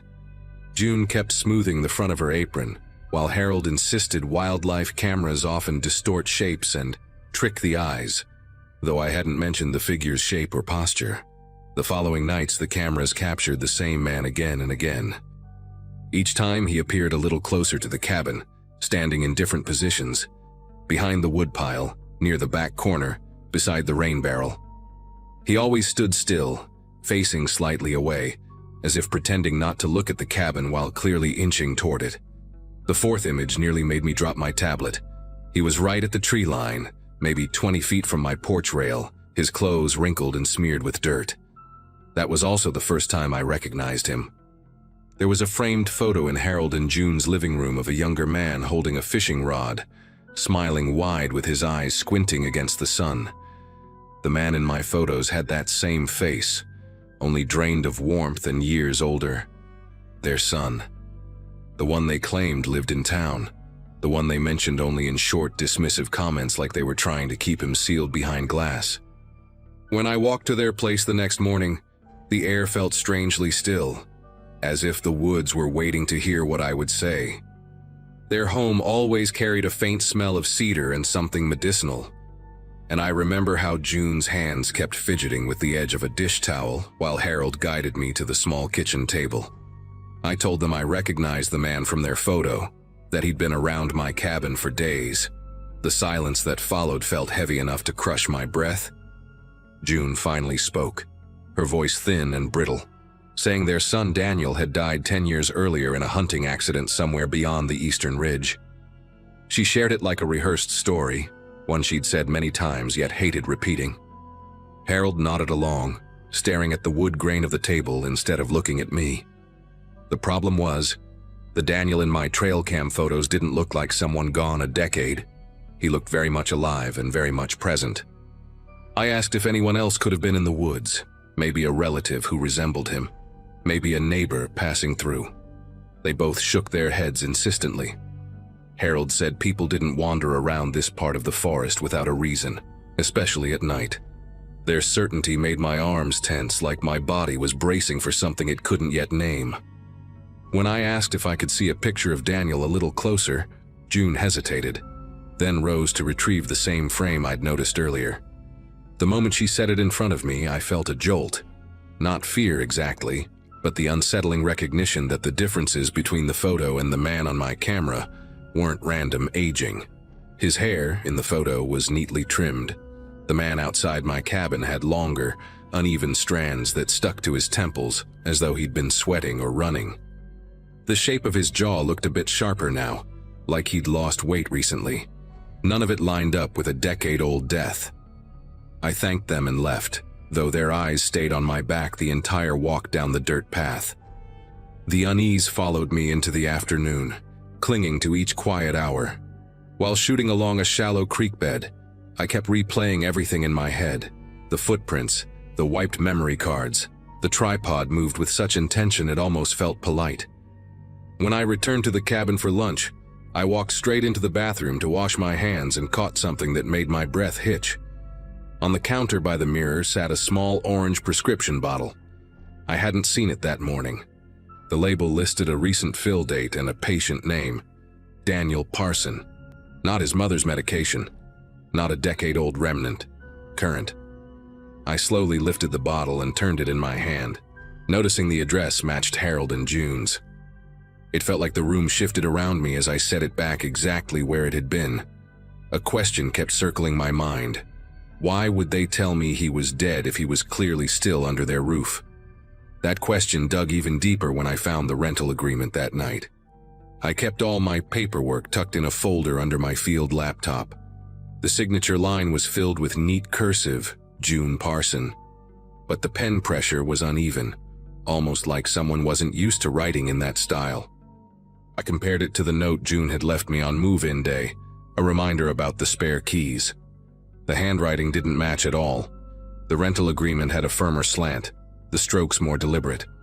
I held the flashlight near the paper until the edges glowed, and that's when I noticed the tiniest indentation at the bottom, an accidental trace of another name, written lightly beneath the main signature. Daniel. It looked like someone had started writing their own name, then overwritten it with his mother's. My hands started trembling despite how tight I held them against my sides. I didn't sleep that night. Instead, I watched the tree line through the windows, waiting to see if he would appear again. By the next morning, leaving felt like the only reasonable choice. I packed my gear fast, stuffing lenses into padded bags without their usual careful order, and threw clothes into the backseat of my truck. The air felt thick with silence, the kind that presses against the eardrums until every little sound feels amplified. As I stepped outside, I noticed the trail cameras had been turned toward the ground, all of them. Someone had walked right up to each one during the night. No raccoon or hog could have tilted them so precisely. My pulse hammered as I approached the hood of my truck, rehearsing in my head how I would tell Harold and June that I needed to leave early due to work changes. I never got to finish that thought. A few feet from the front tire, something metallic glinted. When I crouched down, I saw the severed ends of my brake lines dark with residue. The cut was clean, deliberate. I stood there, staring at it, my mind scrambling for any explanation that didn't involve another human being preparing for me not to make it out. With the road out running directly past their house, walking seemed like the worst idea possible, but staying felt just as dangerous. I kept pacing along the side of the cabin, weighing every option until my head throbbed. The woods weren't quiet anymore. I heard branches shifting slow and cautious, as if something or someone was keeping pace with my movements. My heart lurched every time a pine needle snapped underfoot somewhere beyond the cabin. I checked my phone, hoping for a signal, but the screen only showed a single flicker of service that vanished as soon as I tried calling for help. In that moment, I realized I wasn't going to get out of this with a simple conversation or a polite goodbye. I grabbed my largest telephoto lens, not as a weapon, but because it was the heaviest thing I owned, and headed toward the narrow path that curved around their property, instead of passing by the front of their house. The detour added nearly a mile of thick underbrush, but it kept me out of view. I moved quickly, brushing branches aside and trying to keep my steps light, even though my heartbeat felt loud enough to echo. At one point, I heard something moving parallel to me, matching my pace. Slow, steady, careful. I didn't dare look in its direction. Every instinct in me screamed to keep going. When I finally reached the edge of the couple's backyard, their house stood only 50 yards away, quiet but somehow expectant. Through the window, I saw movement. Harold stepping into the kitchen, raising his hand to shade his eyes as he looked toward the tree line. I ducked behind a fallen log and watched him scan the woods like he was counting seconds, not searching for someone. June joined him a moment later, her face pale, her mouth moving rapidly as if pleading. I couldn't hear the words, but whatever she said made him glance toward the back door in a way that made my chest tighten. When the two of them stepped outside and walked toward the road, it gave me my only opening. While they moved around front, I slipped along the side of their shed and sprinted across the clearing behind their house. My legs burned, but the fear pushed me harder than any adrenaline rush I'd ever felt in the field. Once I reached the old service road that branched away from theirs, I didn't stop. I kept running until the ground leveled and the trees thinned. It took almost 40 minutes before I heard an engine in the distance. I waved down the first truck I saw, a dusty blue pickup driven by a man hauling feed sacks. He didn't ask many questions, just eyed me with concern and unlocked the passenger door. I didn't look back toward the woods until we were several miles out, and even then all I saw were trees swallowing the road behind us. I never returned for my gear or the cabin key. The magazine sent someone else to retrieve what I left behind. They told me later the cabin door was wide open when they arrived, but nothing inside had been touched.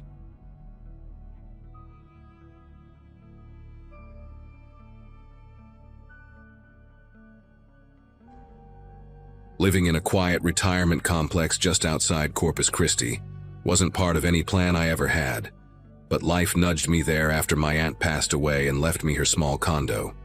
Most of the residents were decades older than me, which oddly made the place feel calmer than any neighborhood I'd lived in before.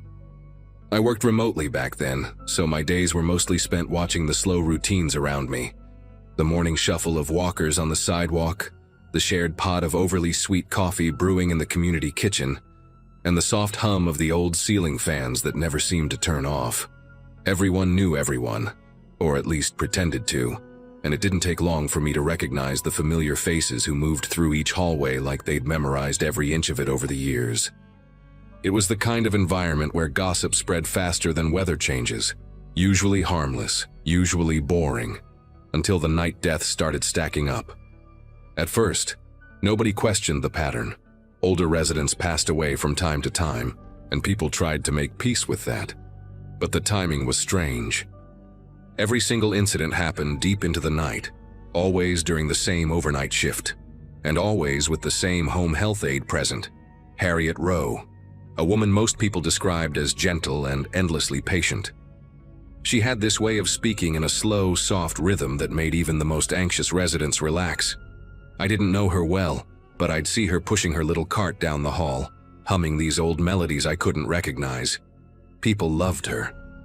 They said she made their parents feel safe, and that she was always there in those final moments, holding a hand or whispering comfort while waiting for the paramedics to arrive. The strange part began when families started whispering in corners. One neighbor, a son visiting his mother, knocked on my door one afternoon looking more exhausted than grieving. He told me his mother's necklace, one she wore obsessively, was suddenly gone after she passed. At first he assumed she'd misplaced it, but when he asked staff, they shrugged and said they hadn't seen it. Then another family mentioned a missing ring, then a missing watch, and when a third family discovered paperwork showing a quietly updated life insurance policy naming Harriet as a beneficiary, the tone of the entire complex changed. People didn't openly accuse her, but you could feel the tension whenever she walked into a room, like conversations paused mid-sentence as everyone recalculated their trust. The turning point for me came the night emergency vehicles arrived for the 4th time in 3 weeks. I watched through my window as Harriet stood outside with the responding paramedics, her arms around herself in this trembling posture that felt rehearsed, like she knew exactly where to stand for people to see her grieving silhouette. Later, when I walked down to the common area, I overheard 2 nurses arguing in a whisper, one insisting that the victim had shown no warning signs earlier that day. Another resident mentioned hearing Harriet talking to the man just before he collapsed, her voice carrying through the thin walls in a strangely low and steady tone. By morning, families were demanding answers from the administration, and although nobody said the words out loud, we all felt the same quiet fear tightening inside us. Whatever was happening wasn't natural, and someone among us knew more than they were admitting. Things escalated when a retired pharmacist named Leon Jacobs visited his cousin who lived 2 doors from me. He was the kind of guy who noticed details most people would gloss over, the type who still carried a small notebook even though his hands shook too much to write in straight lines. After his cousin died unexpectedly during Harriet's shift, Leon asked for the medical sheet and raised his voice in the hallway, pointing out numbers that didn't make sense. He kept saying the readings didn't match what someone with stable vitals should look like before a collapse.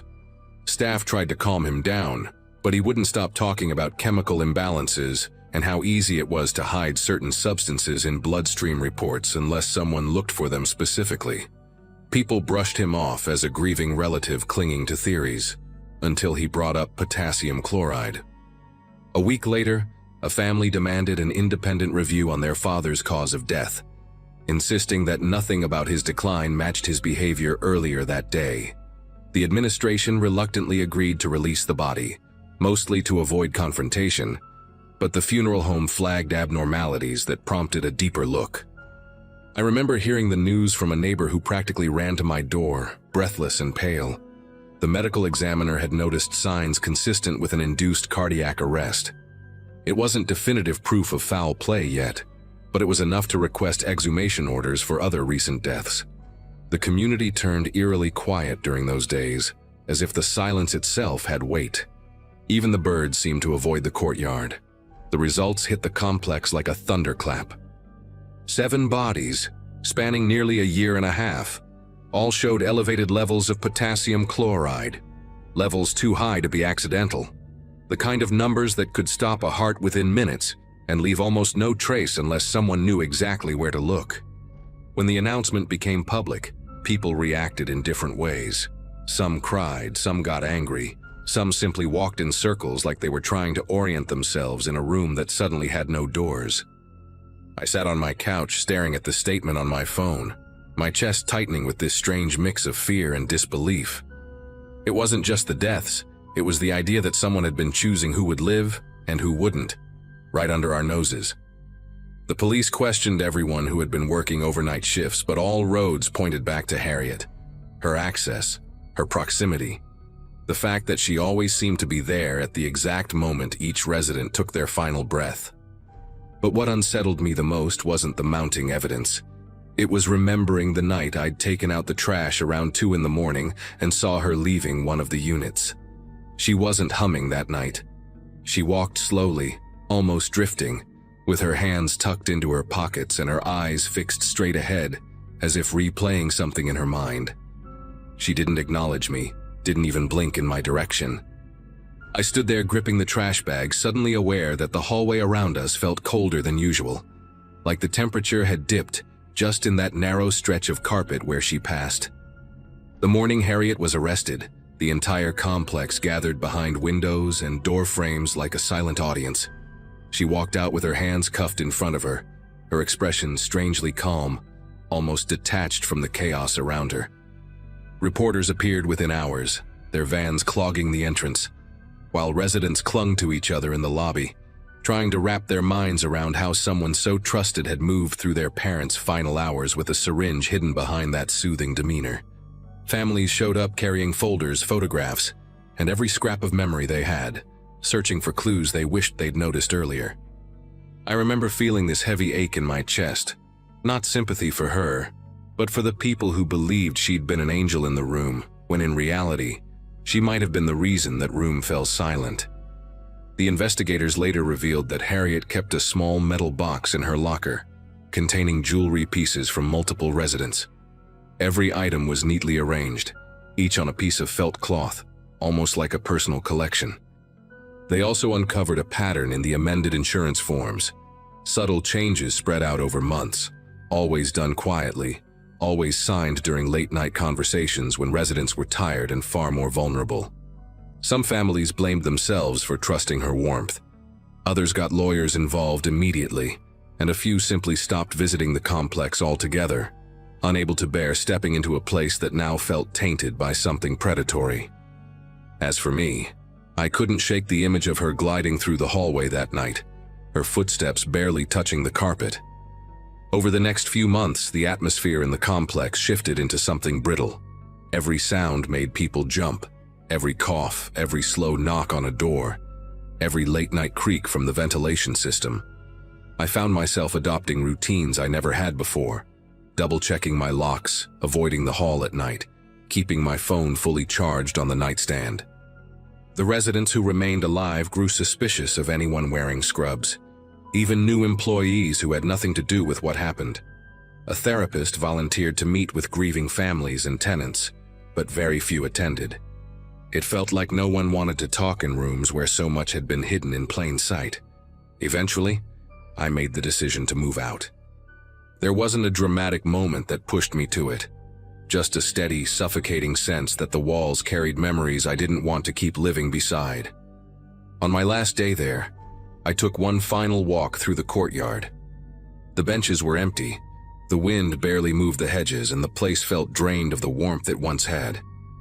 As I locked the door to my aunt's condo for the final time, I thought about the residents Harriet had comforted as they slipped away, and I wondered if any of them realized what was truly happening in those final minutes. I still don't know whether she acted out of malice, delusion, or something darker altogether.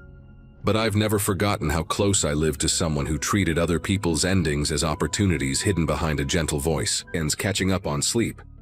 That particular Friday, I left later than planned because a German Shepherd came in with a bowel obstruction and I refused to leave until he was stable.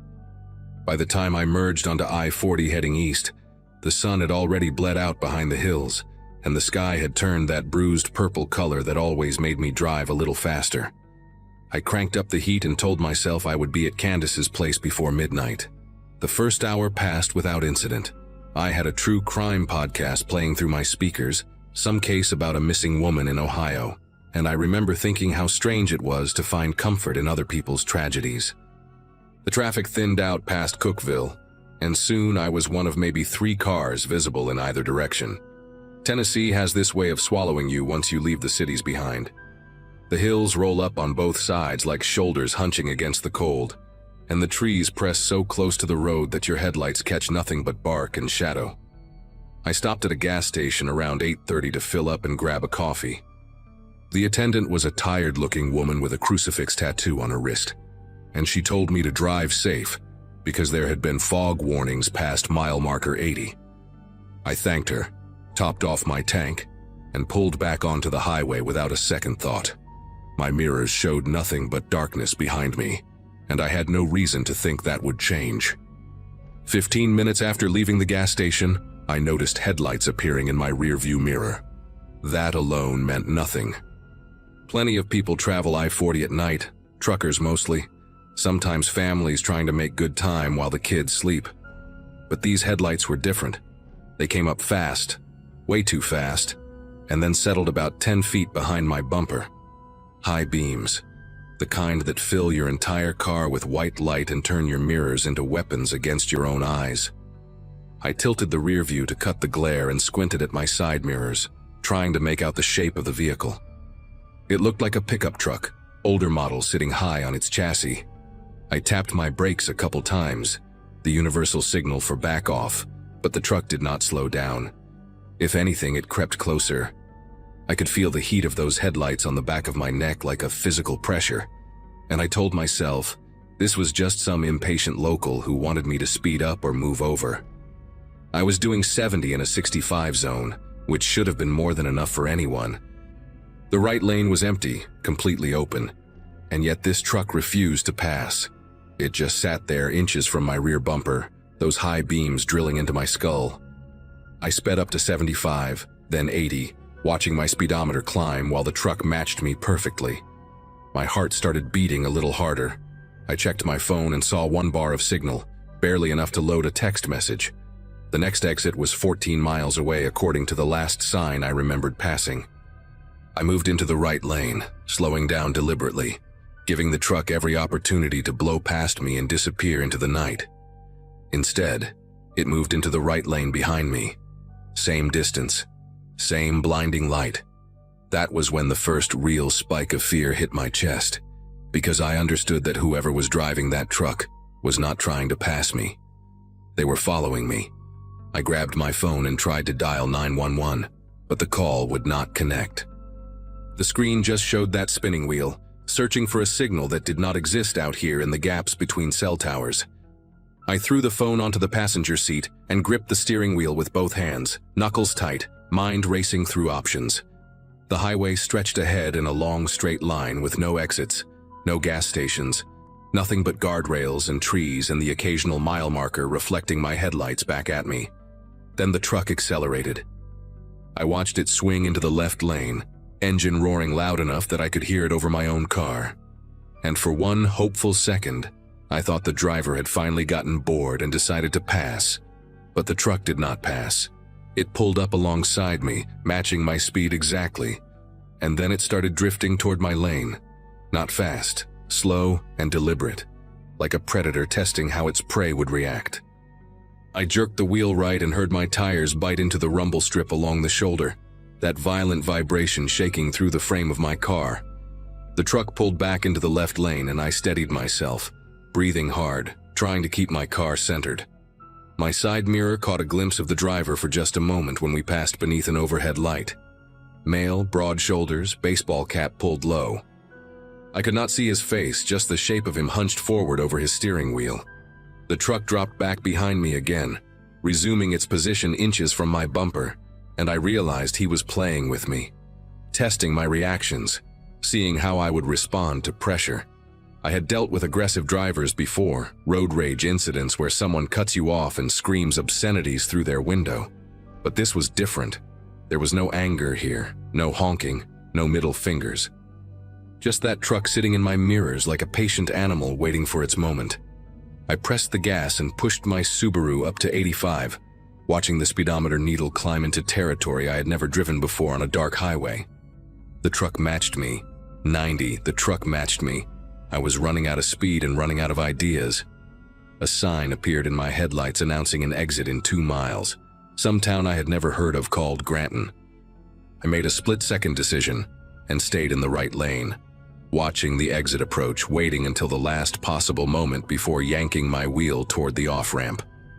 My tires screamed against the asphalt as I took the curve too fast, and I felt my car tilt dangerously, the passenger side lifting just slightly before slamming back down. In my rearview mirror, I saw the truck blow past the exit, its brake lights flaring red in the darkness as it tried to slow down. A surge of relief flooded through me. I had lost him. I had actually lost him. The off-ramp deposited me onto a 2-lane state highway surrounded by farmland and scattered houses with their porch lights glowing in the distance. I pulled into the parking lot of a closed feed store and killed my headlights, sitting there in the dark with my engine running, trying to catch my breath. My entire body was trembling. I picked up my phone and saw 2 bars now, enough to make a call, and I was about to dial 911 when headlights appeared at the top of the off-ramp. The truck had circled back. I do not know how. Maybe there was a turnaround somewhere on the interstate, or maybe he drove the wrong way down the shoulder. It did not matter. What mattered was that those headlights were coming down the ramp, moving slow, scanning the road like searchlights. I threw my car into drive and pulled out of the parking lot without turning on my headlights, using the faint glow of the moon to navigate.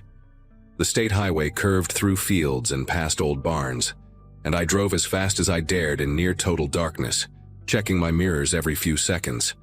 The truck's headlights appeared behind me about 30 seconds later. He had seen me. He knew which way I had gone, and then he did something that nearly made me veer off the road entirely. He turned off his headlights too. Now we were both driving blind, 2 dark shapes hurtling through the Tennessee night, and I understood with horrible clarity what he was trying to do. He wanted me to lose track of him. He wanted to come up beside me without warning, to run me off the road when I could not see him coming. I was not just being followed anymore. I was being hunted. I turned my headlights back on because I had no choice. The road ahead curved sharply and I could not navigate it blind. Not at this speed. Not with my heart pounding so hard I could feel it in my teeth. The moment my lights came on, I saw the truck in my side mirror. It had crept up into my blind spot, maybe 15 feet behind me and to the left, completely invisible until that second. If I had tried to change lanes, he would have clipped me. If I had slowed down, he would have been on top of me. I screamed, actually screamed out loud in my car, and punched the accelerator. The Subaru lurched forward and I took the curve way too fast, feeling my back end swing loose on the gravel shoulder before the tires caught again. The truck fell back slightly, but only slightly. I could see his outline now in my rear view, that dark shape against the darker sky, pacing me like a wolf running alongside a wounded deer. A mailbox flashed past on my right, then another, and I realized I was passing through some kind of rural neighborhood. Houses sat back from the road behind long driveways, their windows dark, their occupants asleep and oblivious to the nightmare unfolding on the road in front of their homes. I thought about pulling into one of those driveways, laying on my horn, begging someone to help me, but I knew that would mean stopping, and stopping meant giving him exactly what he wanted. If I got out of my car, I was dead. I knew that with a certainty that felt like ice in my veins, so I kept driving, scanning the road ahead for any sign of civilization, any gas station or police station or anywhere with people and lights and witnesses. My phone buzzed on the passenger seat and I grabbed it without looking, hitting the speaker button. It was Candace, calling to ask where I was. I started talking before she could finish her sentence, words tumbling out in a rush, telling her someone was following me. Someone was trying to run me off the road. I did not know where I was. I needed help. I needed the police. She went quiet for a second and then her voice came back sharp and focused. She told me to stay on the line. She was calling 911 from her landline right now. Just keep driving. Just keep talking to her. Tell her every road sign I passed. I had never loved my sister more than I did in that moment. I read off every sign I could see. County Road 114. A mile marker with a number I could barely make out. A faded billboard advertising a church revival from 3 years ago. Candace repeated everything back to me, relaying it to the 911 dispatcher on her other phone. The truck stayed behind me, close but not closing the gap, like he was waiting for something. Then I saw lights ahead. Not headlights, but fixed lights, the kind that meant a building, a business, something other than empty farmland. As I got closer, I could make out the shape of a large structure with a parking lot, and my heart nearly burst with relief when I recognized what it was. A way station for commercial trucks, the kind with a small office building and those bright fluorescent lights that stay on all night. There was a semi parked in the lot, its cab dark, but its presence meaning someone was probably sleeping inside. I pulled into that parking lot going 60 miles an hour and slammed on my brakes so hard the seatbelt cut into my chest. I threw open my door and ran toward the office building screaming for help, not caring how crazy I looked, just needing to get inside, needing walls between me and whoever was in that truck. The truck had followed me into the parking lot. I heard its engine behind me, heard the crunch of gravel under its tires, and then I heard something else. Sirens. Distant but getting closer. That beautiful wailing sound cutting through the night air. The truck stopped. I turned around, standing in the pool of light outside the way station office, and I watched the driver. I still could not see his face, just that silhouette behind the windshield, that shape that had been hunting me for the last 20 minutes. He sat there for maybe 5 seconds, engine idling, and I knew he was looking at me. I could feel his eyes even if I could not see them. Then he threw the truck into reverse, backed out of the parking lot, and disappeared down the road in the opposite direction. The semi-driver had woken up and was climbing out of his cab, asking me what was wrong, and I just collapsed against the wall of the office building and started crying. The police arrived about 4 minutes later. They found me still sitting there, shaking, trying to explain what had happened while Candace stayed on the phone with me the entire time. They never caught him. I gave the officers everything I could remember. Dark pickup truck, older model, maybe a Ford or a Chevy from the late 90s. Male driver, large build, baseball cap. No license plate because I never got a clear look at it in the dark. They put out a bulletin, searched the surrounding roads, checked traffic cameras at the interstate exits, but the truck had vanished like it had never existed. A detective called me 2 weeks later and told me they had found 3 other reports from women who described similar incidents on that same stretch of I-40 over the past year. Same tactics, high beams, tailgating, trying to force them off the road. None of them got a plate either. None of them could identify the driver. He was still out there, the detective said, and all they could do was increase patrols and hope someone eventually got lucky enough to catch him in the act. That word stuck with me. Lucky. Like surviving was just a matter of chance. I still drive to Knoxville to see Candace, but I never take that route anymore. I add an extra hour to my trip by going through Chattanooga instead, and I always leave in the morning when the sun is high and the roads are full of other cars. Sometimes at night, when I am driving home from work and headlights appear in my rearview mirror, I feel my chest tighten and my grip on the wheel go white. It only lasts a second before I remind myself that I am safe, that I am in the city, that not every set of headlights belongs to him, but some part of me knows that I will never fully stop checking my mirrors. Some part of me is still on that dark road in Tennessee, still running, still waiting for the moment when those high beams reappear and the hunt begins again. I think about the other women sometimes, the ones who reported similar encounters, and I wonder how many more there are who never said anything at all. I wonder if any of them were not as fortunate as me.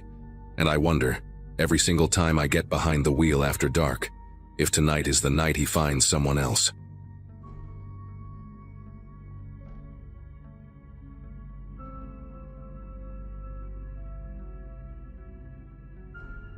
Irrigation equipment sales might sound boring, but the job takes you places most people never see.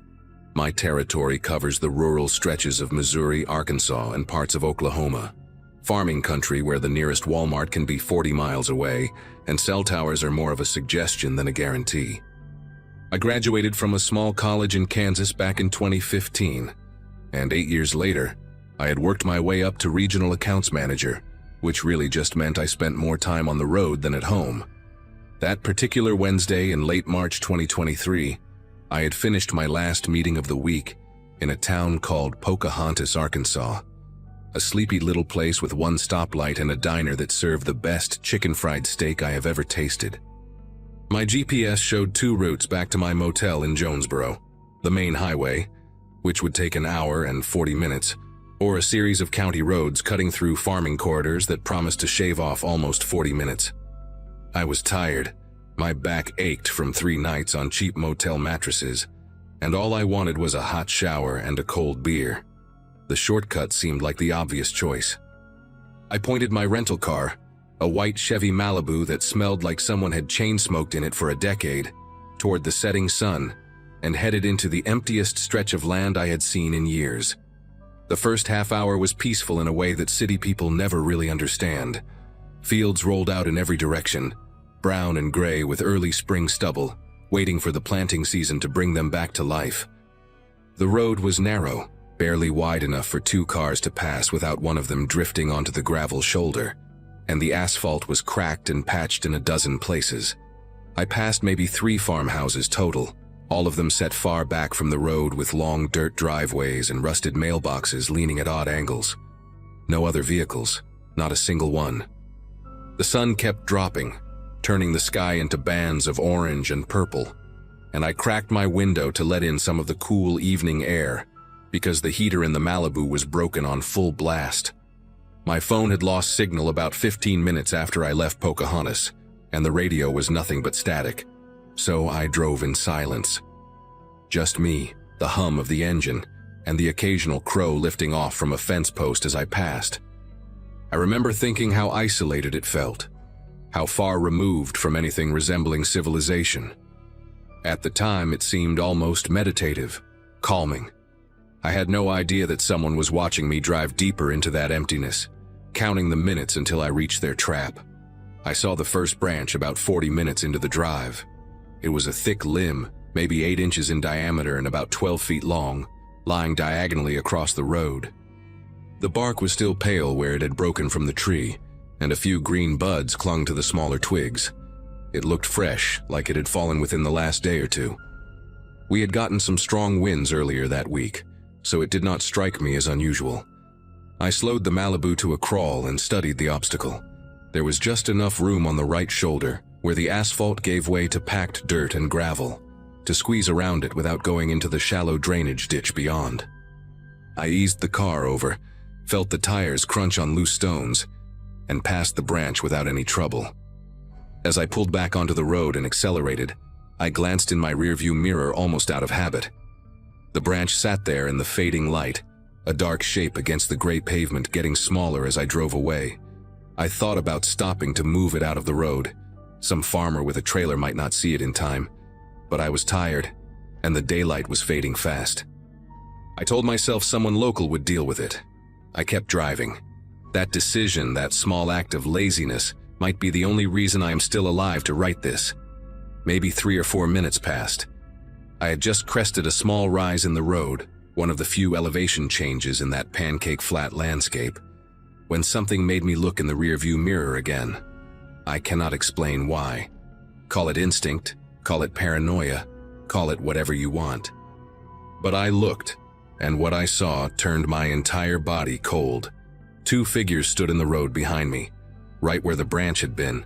They were maybe 300 yards back, but I could see them clearly enough in the last light of the sunset.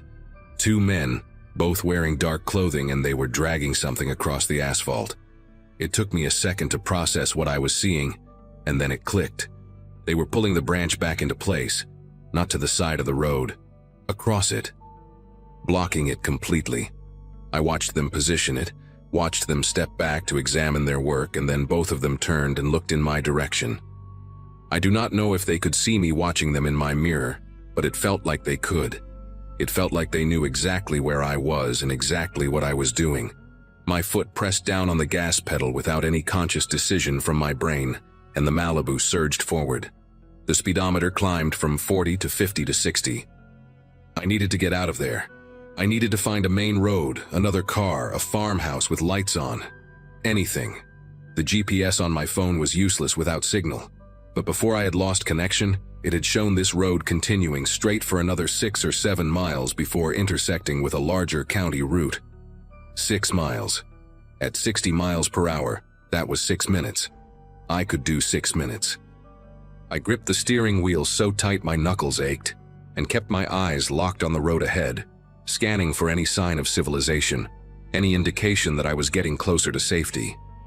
The fields blurred past on either side, darker now as the sun slipped below the horizon, and the Malibu's headlights clicked on automatically, cutting two pale beams through the gathering dusk. I kept checking the rearview mirror, but the road behind me was empty, just fading gray asphalt disappearing into shadow. The two men were gone, or at least too far back to see. For about 90 seconds, I let myself believe that maybe I was overreacting. Maybe they were just local guys clearing debris from the road. Maybe they had put the branch back to mark a hazard until they could return with a chainsaw. My brain scrambled for any explanation that did not involve what my gut already knew was true. And then I came around a gentle curve and saw it, and every desperate rationalization died in my throat. Another branch. No, not a branch. A tree. An entire oak tree, not huge but substantial, maybe 30 feet long with a trunk as thick as a telephone pole, lying directly across the road.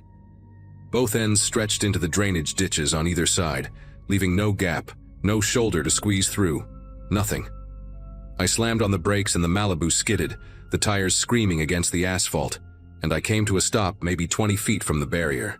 My headlights illuminated the trunk in a harsh detail, the raw, pale wood where it had been cut, not broken, cut with a chainsaw, the teeth marks still visible in the flesh of the tree. This was not storm damage. This was not an accident. Someone had felled this tree and dragged it into the road, positioned it carefully to make sure no vehicle could pass.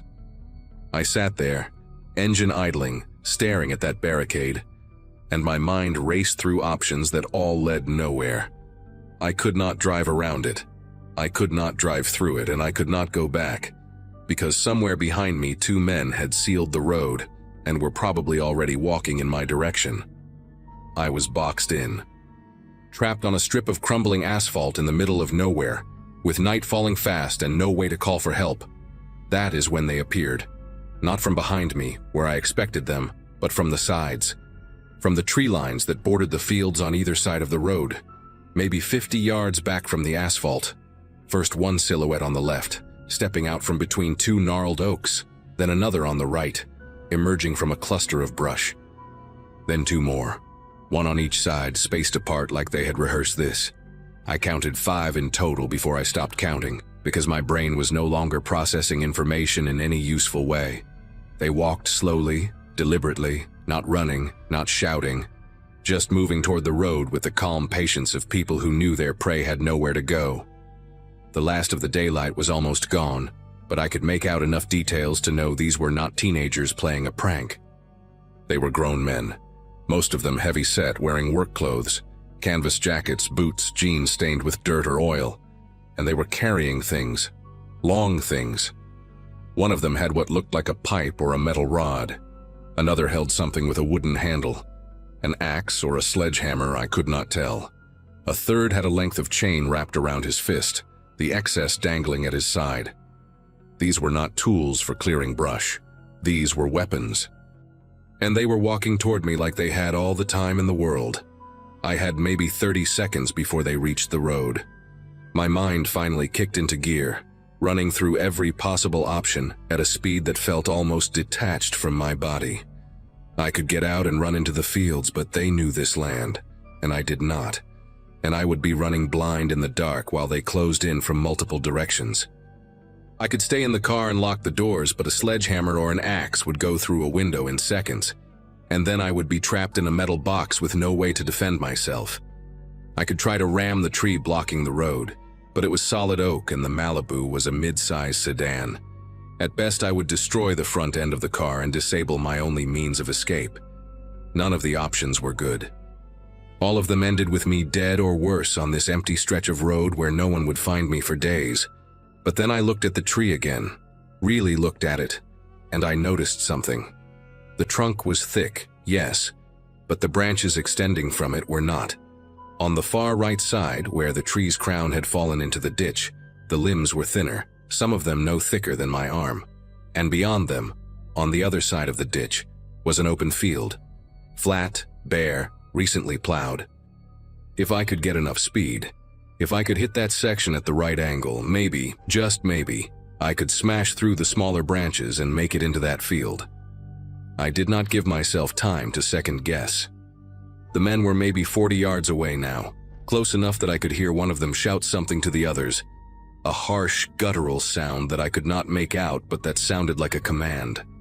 I threw the Malibu into reverse and floored the accelerator. The tires spun, caught, and the car lurched backward. I covered maybe 50 feet before I slammed the brakes, yanked the wheel hard to the right, and shifted into drive. The engine roared as I pressed the gas pedal to the floor. The speedometer climbed, 20, 30, 40, and I aimed the car at the far right edge of the fallen tree, where the branches were thinnest, where the ditch was shallowest, where I had the best chance of breaking through. The headlights bounced wildly as the car hit the gravel shoulder, then the slope of the ditch, and for a terrible second the whole vehicle tilted like it might roll.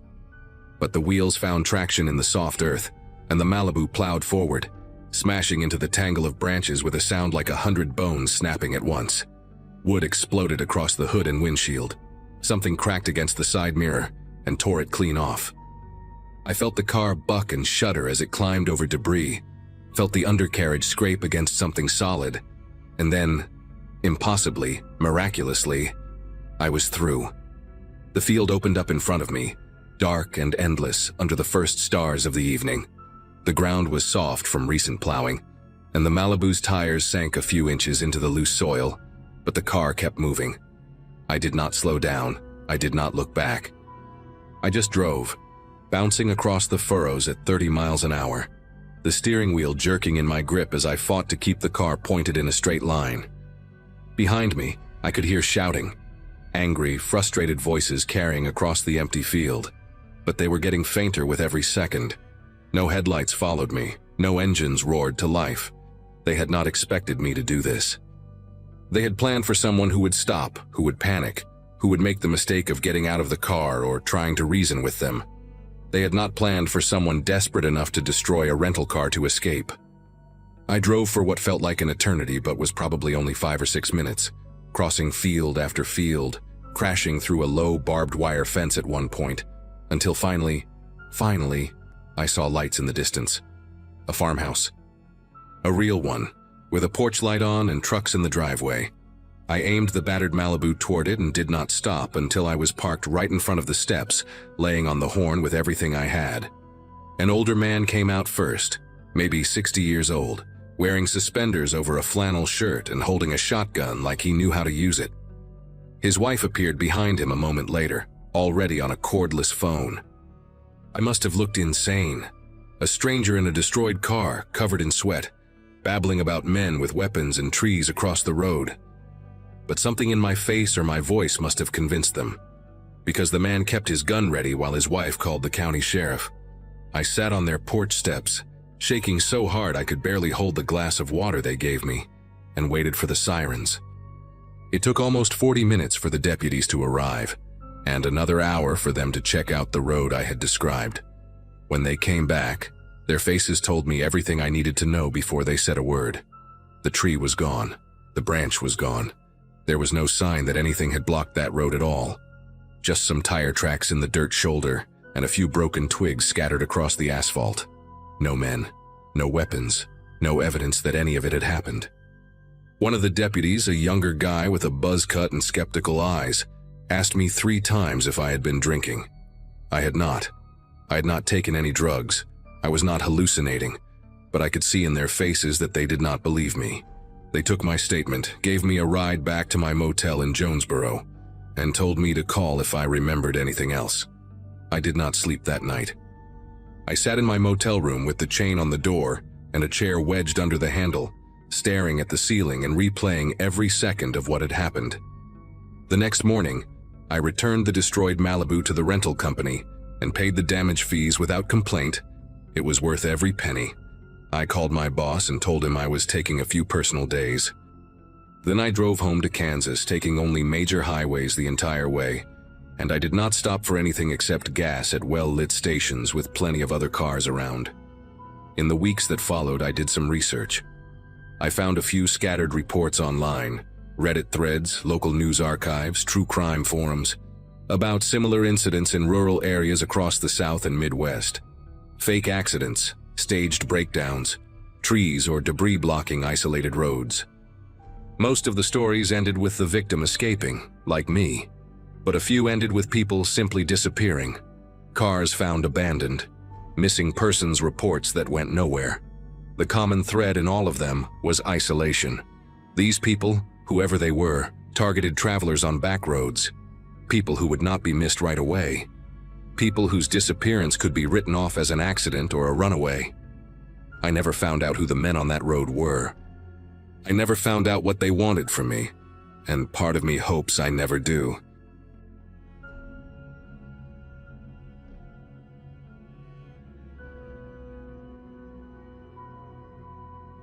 Arizona heat has a way of clinging to your skin even after the sun disappears. And that September night in 2022 was no exception.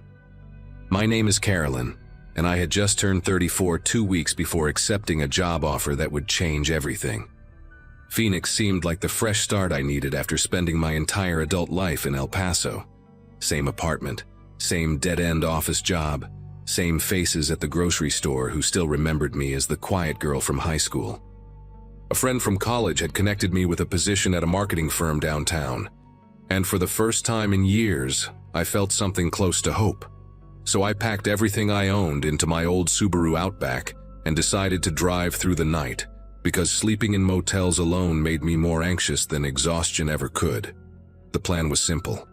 8 hours on the road, arrive by sunrise, begin a new chapter. I had made this drive once before during daylight, and it felt manageable enough. What I did not account for was how different the desert becomes when darkness swallows every familiar landmark, and the highway stretches into an endless black ribbon ahead. By midnight I had passed Tucson, and was somewhere between Picacho and Casa Grande, though the specifics blurred together after hours of nothing but headlights, cutting through emptiness. The radio had given up on me about 40 miles back, cycling through static and fragments of Spanish stations that faded in and out like whispers. I remember glancing at my phone, no signal, not even a single bar, and thinking how isolated this stretch of road truly was. There were no streetlights out here, no billboards, no signs of civilization beyond the occasional reflective mile marker that flashed green in my headlights. My coffee had gone cold hours ago, and I was running on adrenaline and the promise of a bed waiting for me in Phoenix. That was when I noticed the temperature gauge on my dashboard creeping upward, the little needle inching toward the red zone with a slowness that felt almost deliberate. I told myself it was nothing, maybe just a sensor glitch from the old car acting up, but deep down I knew that needle had never lied to me before. Within minutes the needle was buried in the red, and a thin wisp of steam began curling up from beneath the hood. I gripped the steering wheel tighter and started looking for somewhere to pull over. But there was nothing. Just flat desert on both sides, scrub brush and darkness stretching toward mountains I could not see. The steam grew thicker, flooding across the windshield until I could barely make out the road in front of me. I had no choice. I eased onto the narrow shoulder, gravel crunching under my tires as the car rolled to a stop. When I turned off the engine, the silence hit me like a wall. No crickets, no wind, nothing but the ticking of hot metal and my own heartbeat pounding in my ears. I sat there for a moment, hands still on the wheel, trying to process how completely alone I was. My phone was useless. The nearest town was at least 30 miles in either direction, and I knew absolutely nothing about car engines beyond where to put the gas. I popped the hood release but stayed inside, remembering something my father told me years ago about letting an overheated engine cool down before touching anything. The dashboard clock read 12:47. I figured I would give it 20 minutes, maybe 30, and then check the coolant reservoir and hope for the best. Outside my windows there was nothing but black, the kind of darkness that city people never truly experience, where the sky and the land merge into one indistinguishable void. I leaned my head back against the seat and tried to steady my breathing, telling myself this was just a minor inconvenience, that cars overheat all the time, and I would be back on the road soon enough. That was when I saw headlights appear in my rearview mirror, small at first, growing larger as a vehicle approached from the direction I had come. Relief washed through me for exactly 3 seconds before the headlights went dark. The vehicle was still coming, I could hear the engine now, a low rumble growing closer, but whoever was driving had turned off their lights completely. My first instinct was to start my car and drive, overheated engine or not, but my hands would not cooperate. I watched in the side mirror as the shape materialized out of the darkness. An old pickup truck, maybe from the 80s, with a dull paint job that seemed to absorb what little moonlight there was. It pulled up about 20 feet behind me and stopped. The engine cut off. For a long moment, nothing happened, and I sat there barely breathing, telling myself it was probably just someone checking if I needed help. A good Samaritan who turned off his lights because why? I could not think of a single reasonable explanation. Then the driver door opened with a metallic creak that echoed across the empty desert, and a man stepped out. He was tall and lean, wearing dark jeans and a work jacket despite the lingering heat.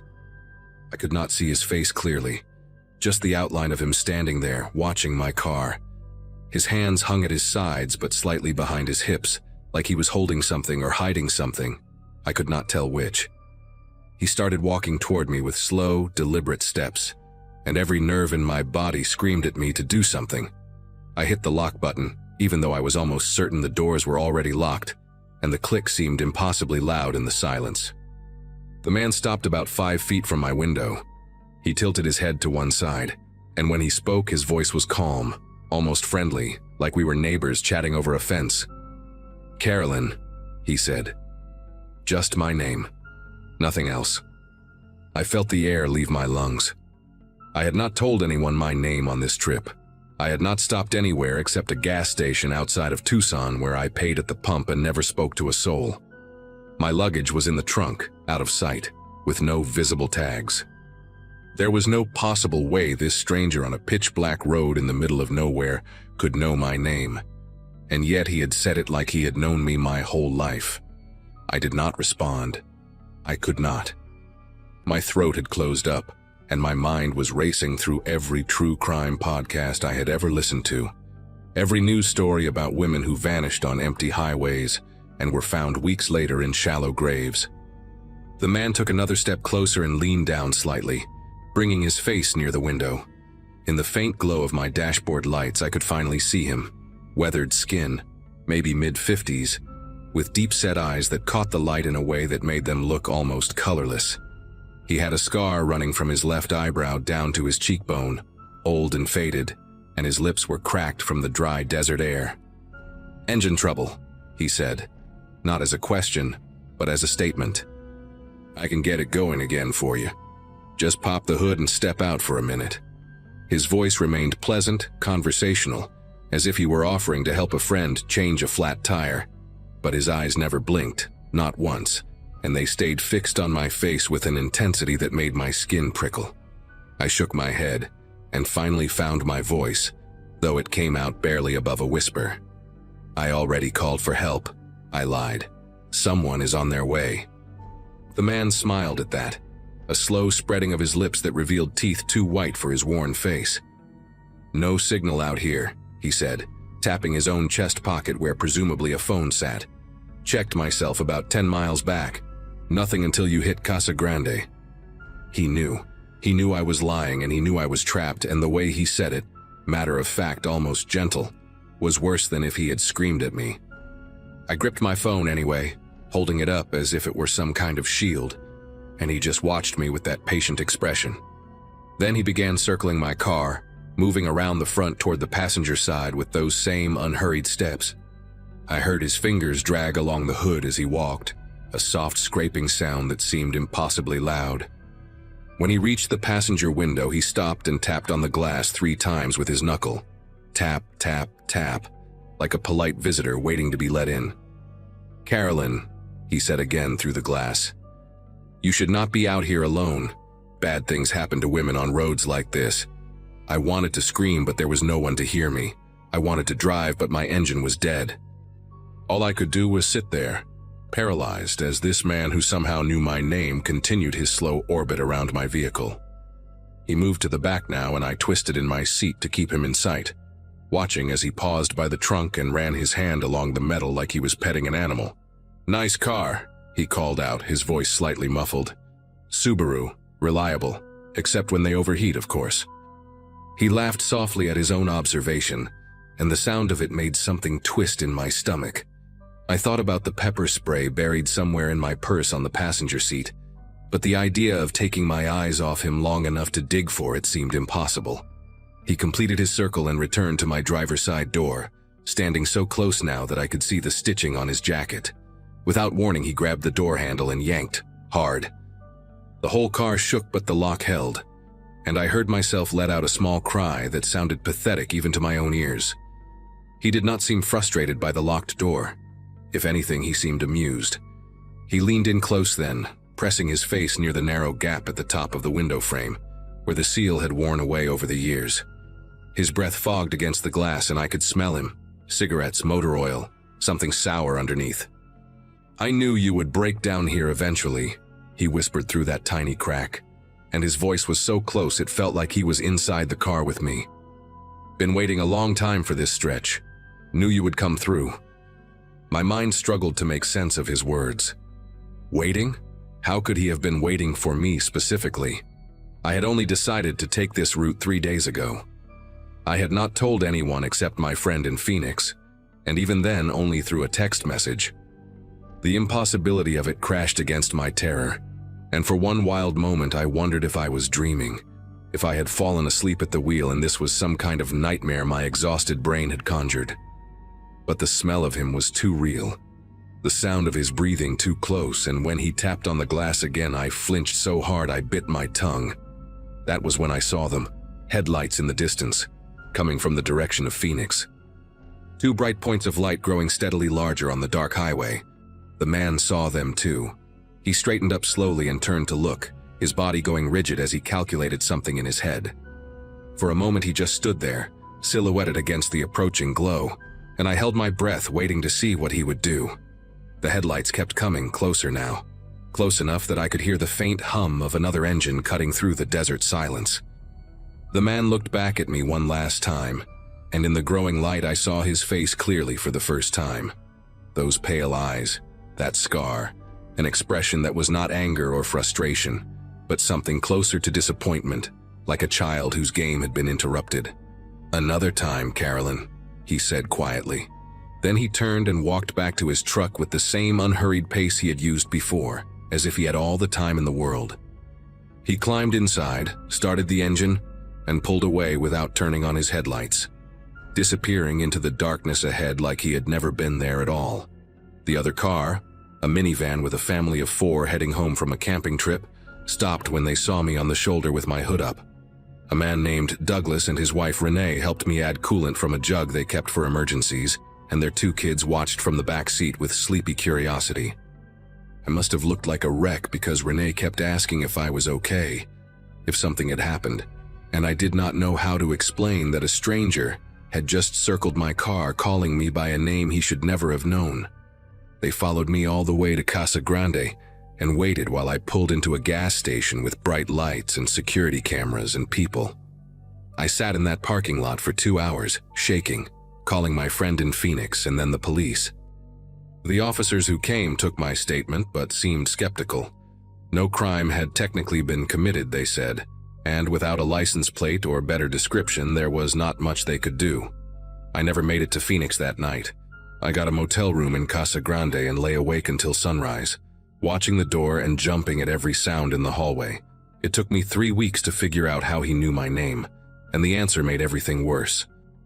I had stopped at that same gas station outside Tucson dozens of times over the years during visits to Phoenix, always paying at the pump, always thinking I was anonymous.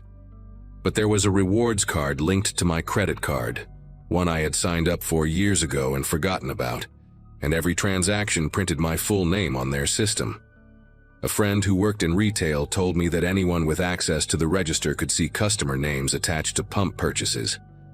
I do not know if that man worked there, or knew someone who did, or had some other way of tracking vehicles that passed through.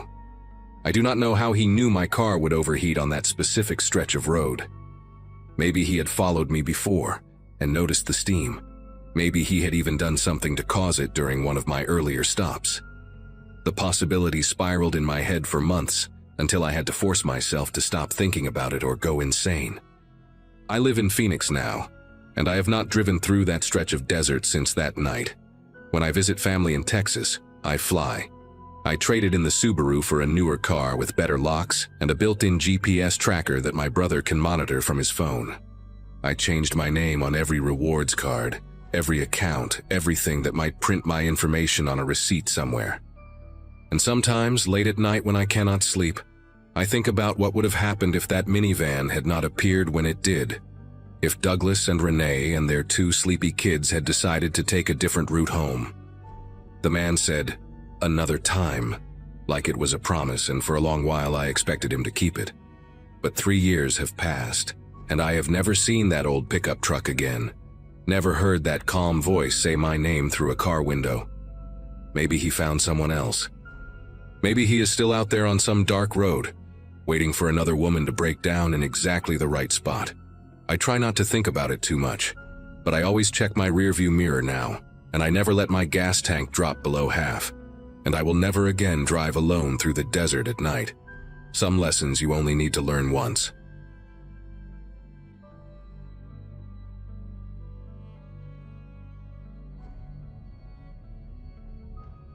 Everyone in my family graduated high school in 2008, cousins and all, which puts us right around 34 now. I mention that because when you hit your mid-30s, you start thinking you have life figured out. You have seen enough, experienced enough, and nothing really surprises you anymore. That confidence disappears real fast when you find yourself on a dark highway in rural New Mexico with a stranger pretending to be a cop standing at your window. I had been driving home from a work conference in Albuquerque, heading back to my apartment in Denver. The smart thing would have been to stay overnight and leave in the morning, but my cat needed her medication, and I had nobody to check on her. So there I was, somewhere past 2 in the morning, surrounded by nothing but flat, empty desert and the occasional cactus shadow in my headlights. The highway stretched ahead like a black ribbon into nowhere, and I had not seen another car for at least 40 minutes. I was listening to some old country station, the kind that plays classics from the 70s and 80s, trying to keep myself awake with bad singing and strong gas station coffee. The speed limit was 75, and I had been doing maybe 78, nothing crazy.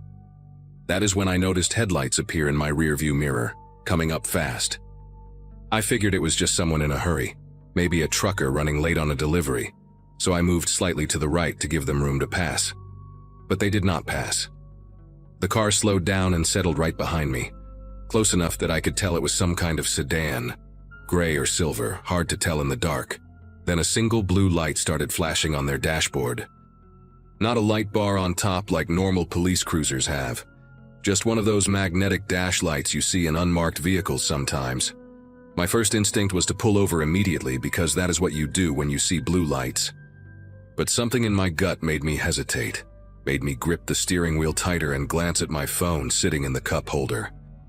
I remember my dad telling me once that if you ever get pulled over in an isolated area and something seems wrong, you have the right to drive slowly to a well-lit public place before stopping. He was a long-haul trucker for 23 years and had seen all kinds of things on the road. So I slowed down to about 50, turned on my hazard lights to signal that I acknowledged the car behind me, and kept driving. I was hoping to see a gas station, a rest stop, anything with lights and maybe another human being.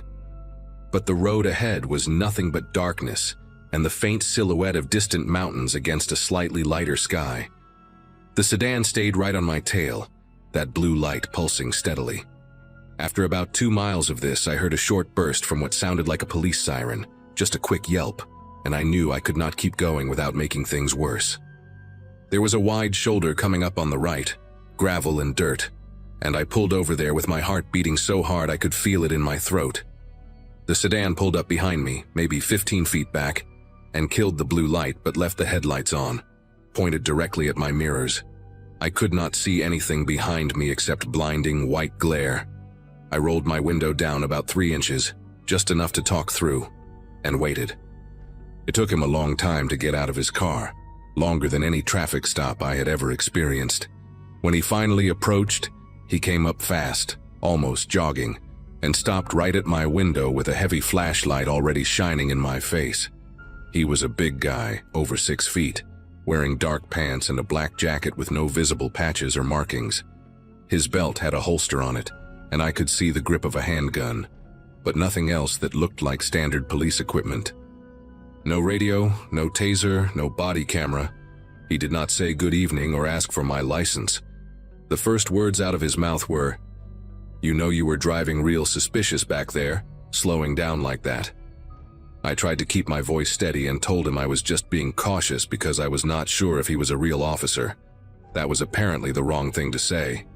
His face changed, got tight around the jaw, and he leaned closer to my window. "You think I'm not real? You think someone would be out here at 2 in the morning pretending to be law enforcement?" He let out this short laugh that had no humor in it at all. I asked him which department he was with, and he ignored the question completely. Instead, he started shining his flashlight around the inside of my car, moving the beam across my back seat, my passenger seat, the floor mats. He lingered on my work bag, a plain black laptop case, and asked what was in it. I told him it was just my computer and some work documents. He made this sound, almost like a grunt, and said he was going to need me to step out of the vehicle for a compliance check. I asked him what a compliance check was, and he just repeated himself, slower this time, like I was stupid. Step out of the vehicle for a vehicle compliance check. Everything in my body was screaming at me to stay in the car. I had never heard of a vehicle compliance check in my life, and I grew up around cops because my uncle spent 30 years with the Denver Police Department. I told the man I would be happy to cooperate, but I wanted to see his badge first. He reached into his jacket and pulled out a wallet, flipped it open for maybe 2 seconds, then snapped it shut. In that brief flash, I saw something that looked like a badge, silver and shaped like a shield. But where the department name should have been, there was nothing but scratched metal, like someone had taken a knife or a key and scraped the letters off deliberately. That image burned into my brain. A badge with no name, no department, no jurisdiction. He tucked the wallet back into his jacket and put his hand on his hip, right next to the holster. "Satisfied? Now step out." His voice had dropped lower, and there was something in his eyes that made me think of a dog right before it bites. That flat, focused stare. I told him I was not getting out of my car until he told me what department he was with and what law I had broken. He slammed his palm against my window frame so hard that I flinched back into my seat. "People who drive alone at night usually have something to hide," he said, and his voice had this strange calm to it now, like he had made some kind of decision. "Open your trunk." I said no. I said it clearly and firmly, even though my voice cracked on the word. He walked away from my window then, not back to his car, but around to the rear of mine. I watched him in my side mirror, his silhouette moving through the red glow of my taillights. He tried the trunk handle, found it locked, and I saw him crouch down to look at something near my bumper. My license plate, I realized. He was memorizing my license plate. When he stood back up, he walked slowly along the passenger side of my car, dragging his flashlight across the windows, letting the beam linger inside like he was cataloging everything he saw. He stopped at my passenger door and tried the handle. Locked. I had never been more grateful for the habit of locking all my doors the second I get in the car. He stood there for a moment, just staring at me through the glass, and in the harsh white light of his flashlight I could see his face clearly for the first time. He was maybe in his late 40s, weathered skin, a scar that ran through his left eyebrow and disappeared into his hairline.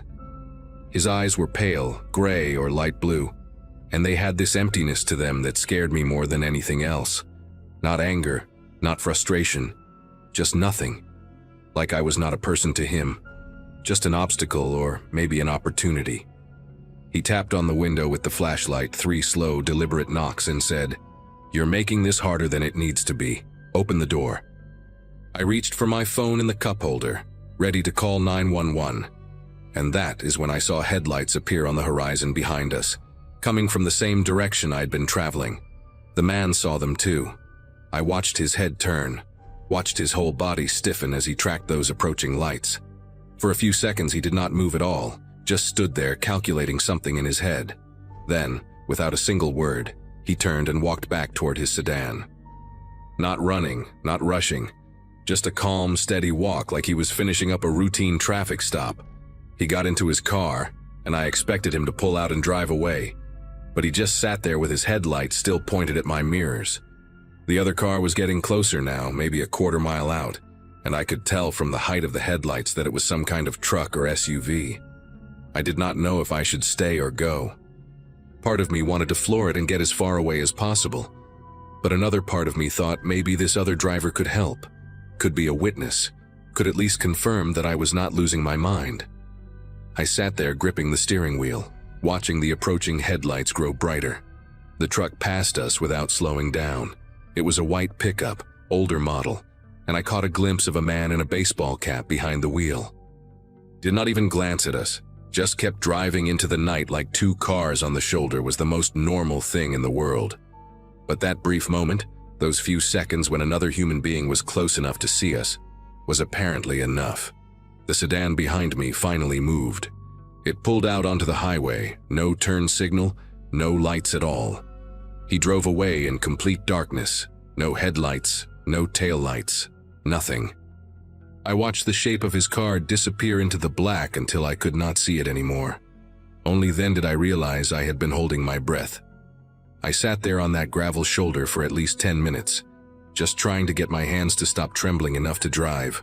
When I finally pulled back onto the highway, I did 90 the rest of the way to the Colorado border and did not stop until I saw the lights of a 24-hour gas station outside Trinidad. I filed a report with the New Mexico State Police the next morning.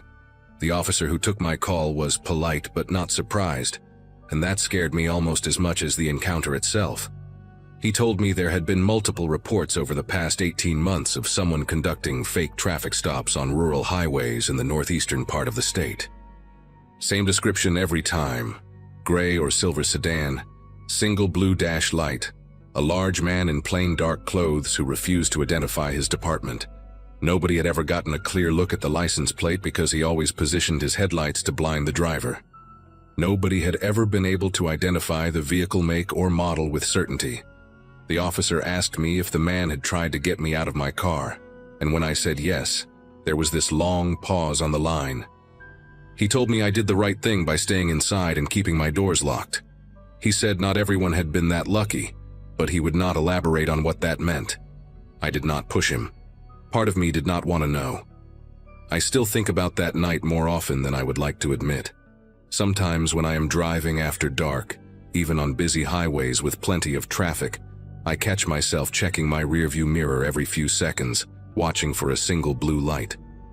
I never drive through New Mexico at night anymore.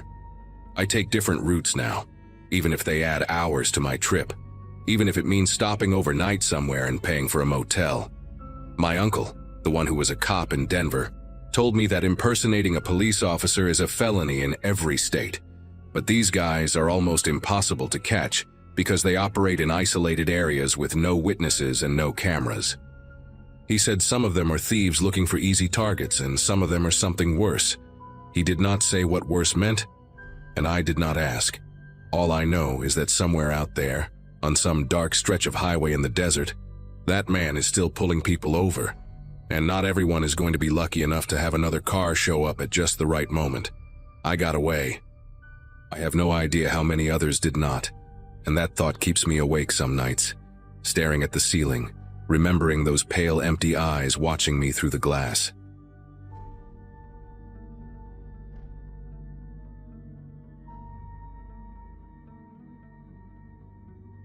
Anyone who has driven through rural Oregon knows how fast civilization disappears once you leave the main highways.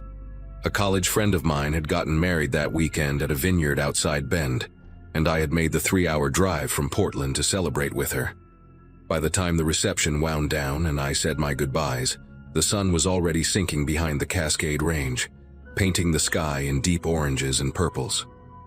I had graduated from Portland State back in 2012, spent over a decade building a career in healthcare administration, and thought I knew these roads well enough to take a shortcut. My GPS showed a 40-minute detour due to construction on the main route, but there was an alternative, a narrow county road that would shave off almost half that time. I remember thinking how peaceful it looked on the map, just a thin gray line winding through national forest land. That decision, made in the fading light of a Sunday evening, nearly cost me everything. The first few miles were unremarkable. Dense stands of Douglas fir pressed close on both sides, their branches forming a canopy that blocked what little daylight remained. I passed a single farmhouse about 2 miles in, its windows glowing warm yellow, and then nothing, just endless forest in the growing darkness. My phone lost signal almost immediately, which I expected out here, so I had downloaded the route beforehand. The road began to climb and twist, each curve revealing more of the same empty wilderness. I had the radio on low, some public station playing jazz, and I remember feeling almost hypnotized by the rhythm of the turns. Left, right, left again, the steering wheel moving smoothly through my hands. There were no other cars, no signs of life, just the hum of my engine and the occasional flash of reflective markers on the roadside. I checked the clock on my dashboard, 7:47 in the evening. According to my calculations, I had about 12 more miles before this road connected back to the highway. That is when I came around a sharp bend and saw the sedan.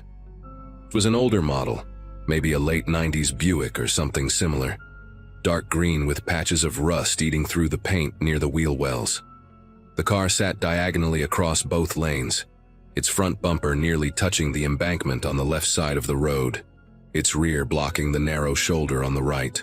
Both front doors hung open like broken wings, and the hazard lights blinked in a slow, dying rhythm, that amber pulse barely visible, as if the battery was almost drained.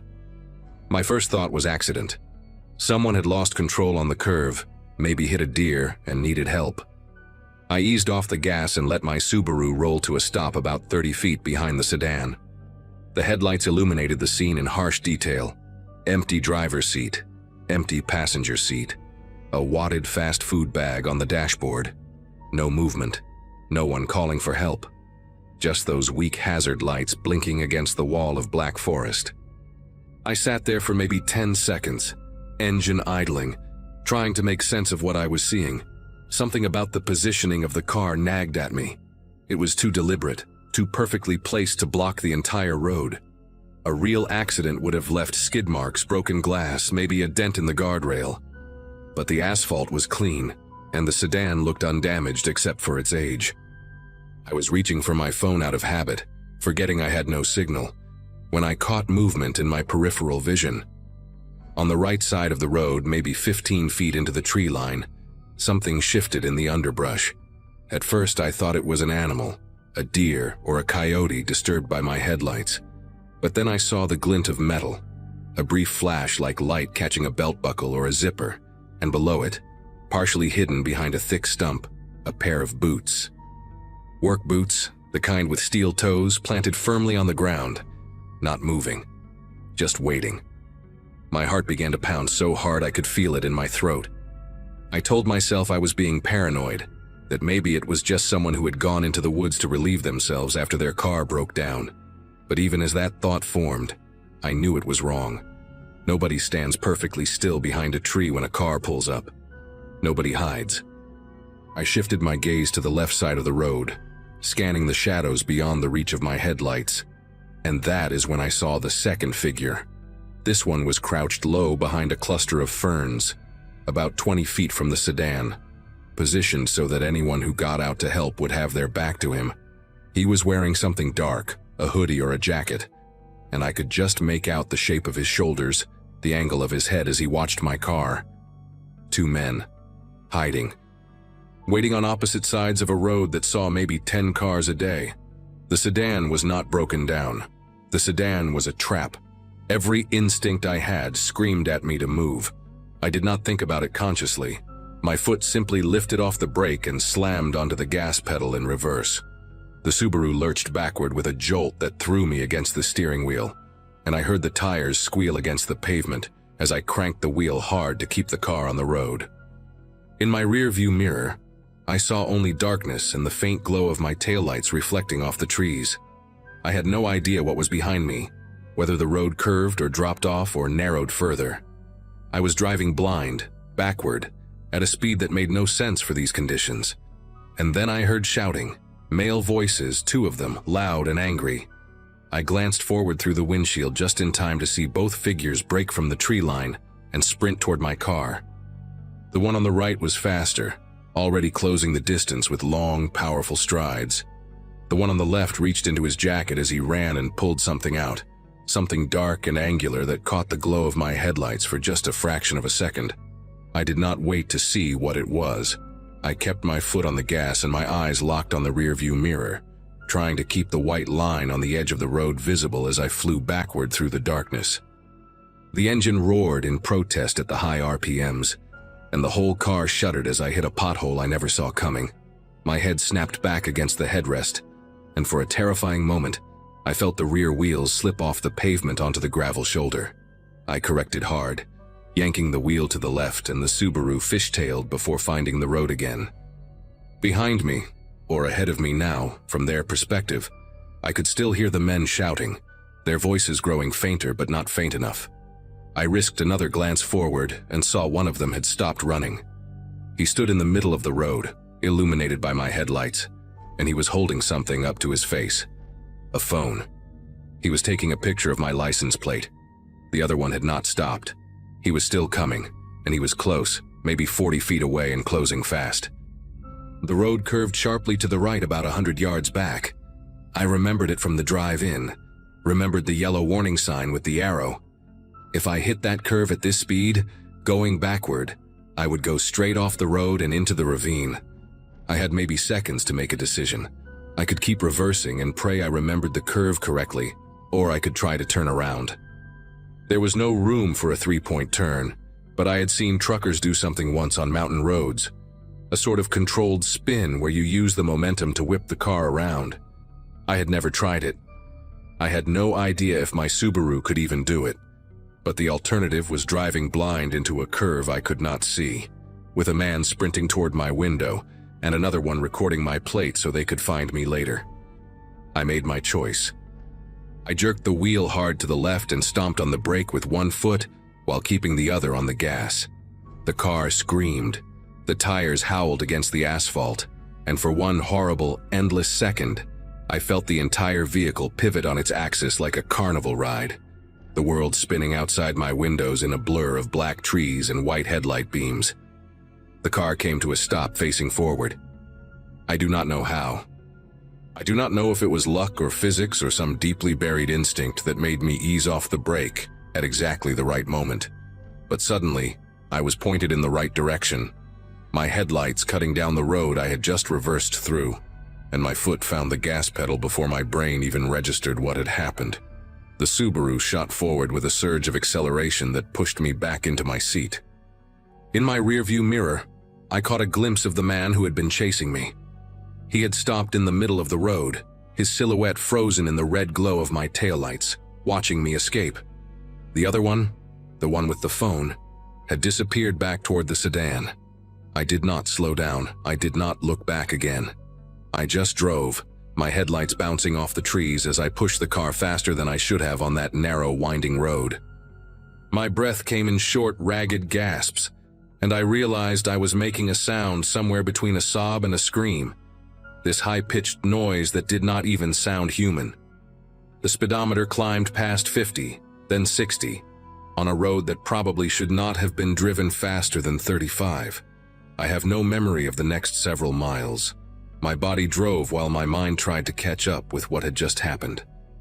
I remember gripping the steering wheel so tightly that my knuckles ached for days afterward. I remember the taste of metal in my mouth, that copper flavor you get when adrenaline floods your system. I remember flinching at every shadow, every branch that moved in my headlights, convinced that another car would appear around every bend to cut me off. But nothing came. The road stayed empty, and eventually the trees began to thin, and I saw a glow on the horizon that meant civilization. When I finally reached the highway, I pulled into the first gas station I saw, a brightly lit Chevron with a few cars at the pumps, and a teenager in an orange vest collecting shopping carts from a little grocery store next door. I parked crookedly across two spaces, stumbled out of my car, and vomited onto the pavement. The teenager stared at me. A woman filling her tank asked if I was okay. I could not answer. I just stood there, bent over with my hands on my knees, shaking so hard I thought I might collapse. The woman at the pump ended up calling 911 for me. Her name was Jolene, and she stayed with me until the police arrived, holding my arm and telling me to breathe, just breathe. 2 deputies from the county sheriff responded within 15 minutes, and I told them everything. The sedan, the men hiding in the trees, the one who photographed my plate, the object pulled from the jacket. They exchanged a look when I described the location, a look that told me this was not the first time they had heard something like this. One of them, a stocky man with a gray mustache named Deputy Farrell, told me I was lucky. He said there had been 3 similar incidents on rural roads in that area over the past 18 months. Cars blocking the road, people flagging down drivers with fake emergencies. 2 of those drivers had stopped to help. One had been beaten, robbed, and left unconscious in a ditch. The other, a woman traveling alone like me, had never been found. Her car turned up 2 weeks later in a field outside Redmond, stripped for parts, her purse still sitting on the passenger seat. They never caught anyone. No witnesses, no cameras, no evidence except the cars left behind. I filed a report that night and gave them every detail I could remember. The green sedan, the rust spots, the work boots, the dark hoodie, the way one of them ran with long strides like an athlete. Deputy Farrell told me they would send a patrol to check the road, but when they got there an hour later, the sedan was gone. No tire marks, no footprints, nothing to prove that any of it had happened except my word and the scrapes on my rear bumper, where I had clipped something during that desperate reverse. I changed my license plate 2 days later just in case. I installed a dash cam in my car. I stopped taking shortcuts through rural areas even in daylight. For months afterward, I checked my mirrors constantly, convinced I would see that green sedan following me, those 2 figures waiting at the end of my driveway. That feeling has faded now, mostly, but it never fully goes away. Sometimes when I am driving at dusk and the road gets a little too empty, a little too quiet, I remember those boots behind the stump, that flash of metal in the trees, and I press the gas pedal just a little harder. I think about that other woman, the one who was never found, and I wonder what made her stop when I did not. Maybe she was braver than me. Maybe she was just unlucky. Either way, I know exactly how close I came to disappearing on that road, and I will carry that knowledge with me for the rest of my life.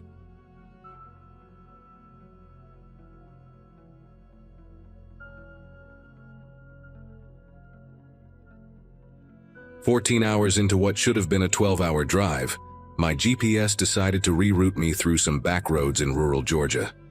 It was a Wednesday in late September 2024, and I had been driving from my apartment in Charlotte to visit my older brother in Savannah for his 40th birthday. At 26, fresh out of a dead-end relationship and grinding through my 2nd year as a paralegal at a small law firm, I figured the solo road trip would clear my head. The highway had been smooth until a major accident near Macon forced everyone onto detours, and somehow I ended up on a 2-lane road cutting through pine forests and farmland I had never seen before. My phone signal had dropped to 1 bar, the sun was sinking fast behind the tree line, and I remember thinking how strange it was that I had not passed another car in almost 20 minutes. The isolation should have bothered me more than it did, but I was too tired to care. Too focused on just getting to my destination before midnight. I felt the steering wheel jerk to the right before I heard the sound, that unmistakable flapping of rubber against pavement that every driver dreads. My front passenger tire had blown, and I pulled onto a narrow shoulder that was barely wide enough for my Ford Escape. When I stepped out to assess the damage, the silence hit me first. No birds, no distant highway noise, nothing but the wind moving through the pines and the ticking of my cooling engine. The tire was completely shredded, and I realized with a sinking feeling that my spare was one of those tiny temporary ones that I had never actually learned to install. I pulled out my phone to call roadside assistance through my insurance, but the signal kept flickering between 1 bar and nothing. I was standing there, trying to hold my phone at different angles like that would somehow help, when I saw headlights appear around the bend behind me. A tow truck, moving slow, its yellow roof lights cutting through the growing dusk like it had been waiting for me. The truck pulled up behind my car and a man stepped out. He was tall, maybe 6'3", with a wiry build and arms that seemed too long for his body. He wore a gray work shirt with no visible name patch, and his face was weathered in a way that made it hard to guess his age, anywhere between 40 and 60. His hair was cropped short, almost military style, and he had this way of tilting his head slightly when he looked at me, like a dog trying to figure out a strange noise. He smiled, but it was the kind of smile that never quite reached his eyes, and when he spoke, his voice was calm, almost too calm, like he had rehearsed this exact moment. He asked if I needed help, said he had seen my hazard lights from a mile back. I thanked him but told him I was calling my insurance for roadside assistance. He nodded slowly, then said something that made the hair on my arm stand up. He said all the local shops were closed for the night, and that my best bet was to let him tow me to a private lot about 15 miles down the road where I could wait safely until morning. I told him I appreciated the offer, but that I would rather wait for my insurance company to send someone. He did not move, just stood there with his hands in his pockets, studying me with that tilted head. The smile faded, and he said waiting out here was not a good idea, that this stretch of road got dangerous after dark. I asked him what he meant by dangerous, and he just shrugged and said there had been incidents, people getting hurt, cars getting stolen. He stepped closer, close enough that I could smell cigarette smoke and something else, something metallic on his clothes.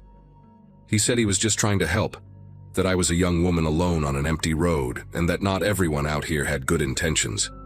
The way he said it, slow and deliberate, felt less like a warning and more like a threat wrapped in concern. I told him again that I was fine, that help was on the way, even though I still had not been able to get a call through. He stared at me for a long moment, then walked back to his truck and leaned against the driver door, arms crossed, watching. I got back into my car and locked the doors. My heart was pounding so hard I could feel it in my throat, and I kept glancing at my rearview mirror where I could see his silhouette against the fading sky. I tried my phone again, and this time it connected for just long enough to reach my brother. The call was breaking up badly, but I managed to tell him where I thought I was, somewhere off Route 221, near a town called Pemberton, or Pemberton County. I was not sure. He said he would call the sheriff and send help, told me to stay in the car with the doors locked, and then the call dropped.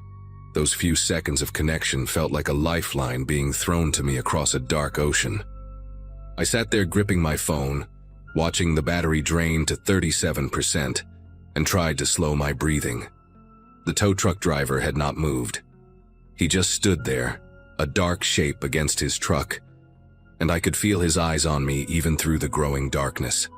Minutes passed, maybe 10, maybe 20, and he did not leave. Then he started walking toward my car again. This time his posture was different, less casual, more purposeful, like he had made some kind of decision. He knocked on my window and I cracked it maybe an inch, just enough to hear him. His voice had changed too, lost that fake friendliness from before. He said I was making a mistake, that my phone was not going to work out here, that nobody was coming for me. He said he had been doing this a long time, and he knew how these situations ended. I asked him what exactly he had been doing a long time, and he paused, like he realized he had said too much. He recovered quickly, said he meant towing cars, helping stranded drivers, but there was a flicker in his expression that told me he was lying. I told him to leave me alone or I would call the police. He laughed at that, a dry sound with no humor in it, and said, "Go ahead, try." He pointed out that my phone had no signal, that I was miles from anywhere, and that the nearest police station was in Crawford County, a 40-minute drive even if they left right now. He knew the area too well, recited those details too easily, and that terrified me more than anything else he had said. I decided to do something that felt insane, but also felt like my only option. I rolled up my window, put my car in drive, and started moving forward on the shredded tire. The sound was awful, metal grinding against asphalt, the rims sparking in my side mirror. But I did not care. I would rather destroy my car than stay there with him. He stood in the road for a second and I thought he might try to block me. But then he jogged back to his truck. In my rearview mirror I saw him climb in and follow me, keeping a steady distance of maybe 50 feet. He did not try to pass me or run me off the road, just followed, his headlights filling my car with harsh white light. I drove like that for what felt like forever, but was probably only 3 or 4 miles, my rim throwing sparks, my steering wheel vibrating so hard my arms ached. I kept looking for any sign of civilization, a house, a gas station, another car, but there was nothing. Just trees and darkness and that tow truck behind me like a predator trailing wounded prey. Then I saw lights ahead. Not headlights, but the blue and red flash of a police cruiser. I have never felt relief like that in my entire life. This wave of emotion so strong that tears started running down my face before I even realized I was crying. A Crawford County Sheriff's deputy had been dispatched after my brother called, and he'd been driving up and down Route 221 trying to find me. I pulled over and practically fell out of my car, waving my arms, and the deputy got out with his hand on his holster. Behind me, the tow truck had stopped about 100 yards back. For a moment it just sat there, engine running, and I pointed at it, trying to explain through my gasping breaths that the driver had been following me, pressuring me, refusing to leave. The deputy shined his flashlight toward the truck, and I saw something I will never forget. The driver making a slow, deliberate U-turn and driving away. No rush, no panic, just calm and methodical, like this was not the first time he had been interrupted. The deputy, a guy named Weston with a thick Georgia accent and kind eyes, sat me down in his cruiser and let me catch my breath. He handed me a bottle of water and asked me to describe everything that had happened, which I did, stumbling over my words but getting the important parts out. When I mentioned the name on the side of the tow truck, I had noticed it earlier, but my brain had been too panicked to process it. He frowned and asked me to repeat it. I told him it said something like, "Reliable roadside" or "Reliable recovery." But now that I thought about it, the lettering had looked wrong, uneven, like it had been applied recently and maybe not professionally. Weston typed something into his computer, waited, then looked at me with an expression that made my stomach tighten. He said there was no registered towing company by that name in Crawford County, or any of the surrounding counties. He asked if I had noticed the license plate on the truck, and I had. Georgia plates, I was pretty sure, starting with the letters BKV. He typed that in too, and after a long pause, he told me the plate did not match any registered tow truck in the state database. Weston called for backup and stayed with me while we waited. Another deputy arrived about 20 minutes later, and they arranged for a legitimate tow truck to come get my car from a company in the next town over.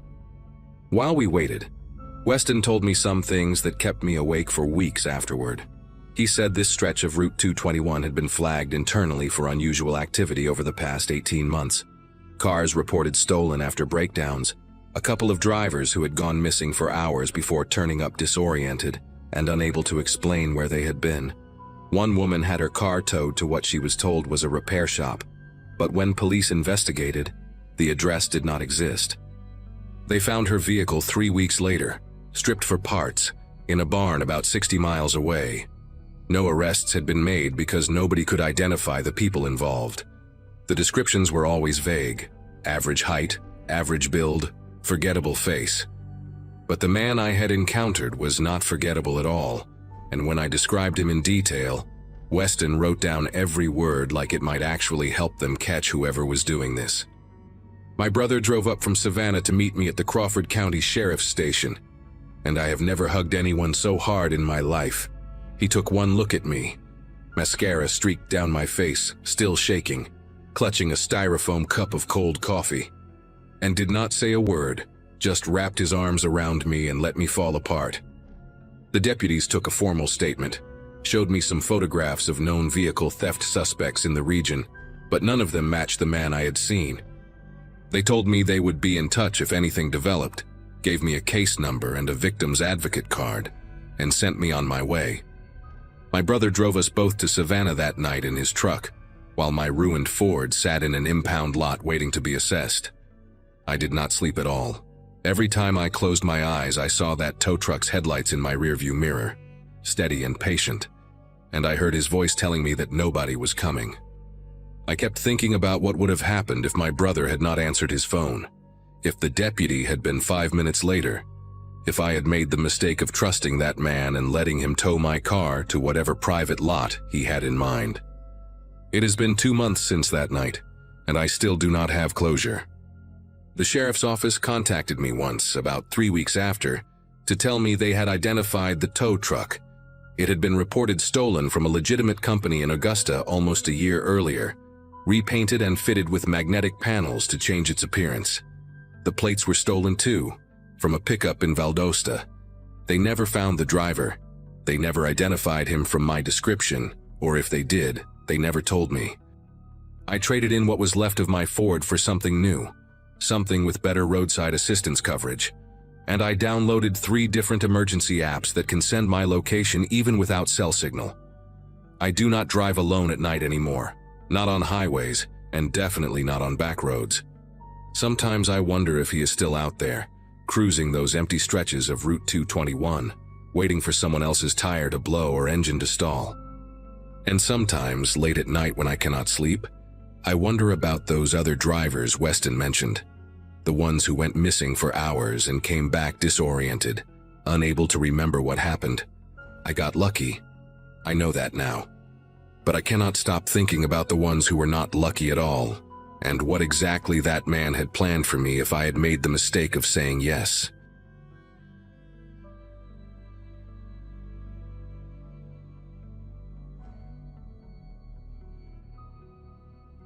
A long drive with my friend Mark had seemed like the clean break I needed that year. I'd just left a job that had drained me to the bone, and he was moving across the country for a new position, so I offered to ride along and help with the haul. By the time we reached that rural rest area, the kind of place that felt forgotten by most maps, our conversations had thinned into tired rambling. The air outside carried this strange stillness, like everything was holding its breath. A single SUV sat a few spaces down, engine humming softly. Inside it, a guy leaned toward the woman in the passenger seat, speaking low, his jaw moving with this sharp precision that felt confrontational even from a distance. The woman didn't react at all. She stared straight ahead, eyes wide, the kind of stiffness that made her look carved out of wax. Mark muttered something about needing to pee before he passed out, so we headed toward the building. The restroom lights flickered with that sickly yellow tint that shows every crack in the tiles. I remember washing my hands and feeling this weird pressure in my chest, a sense that something was happening outside while we weren't looking. When we walked back out, the night felt slightly different, like it had shifted a few degrees somehow. The SUV wasn't where we'd left it. It had rolled forward and angled itself right across the exit lane, like it was waiting for us. The woman inside had turned her head toward us now, and the expression on her face didn't match the stillness from before. It had this frozen, terrified quality, like she wanted to scream but couldn't make a sound.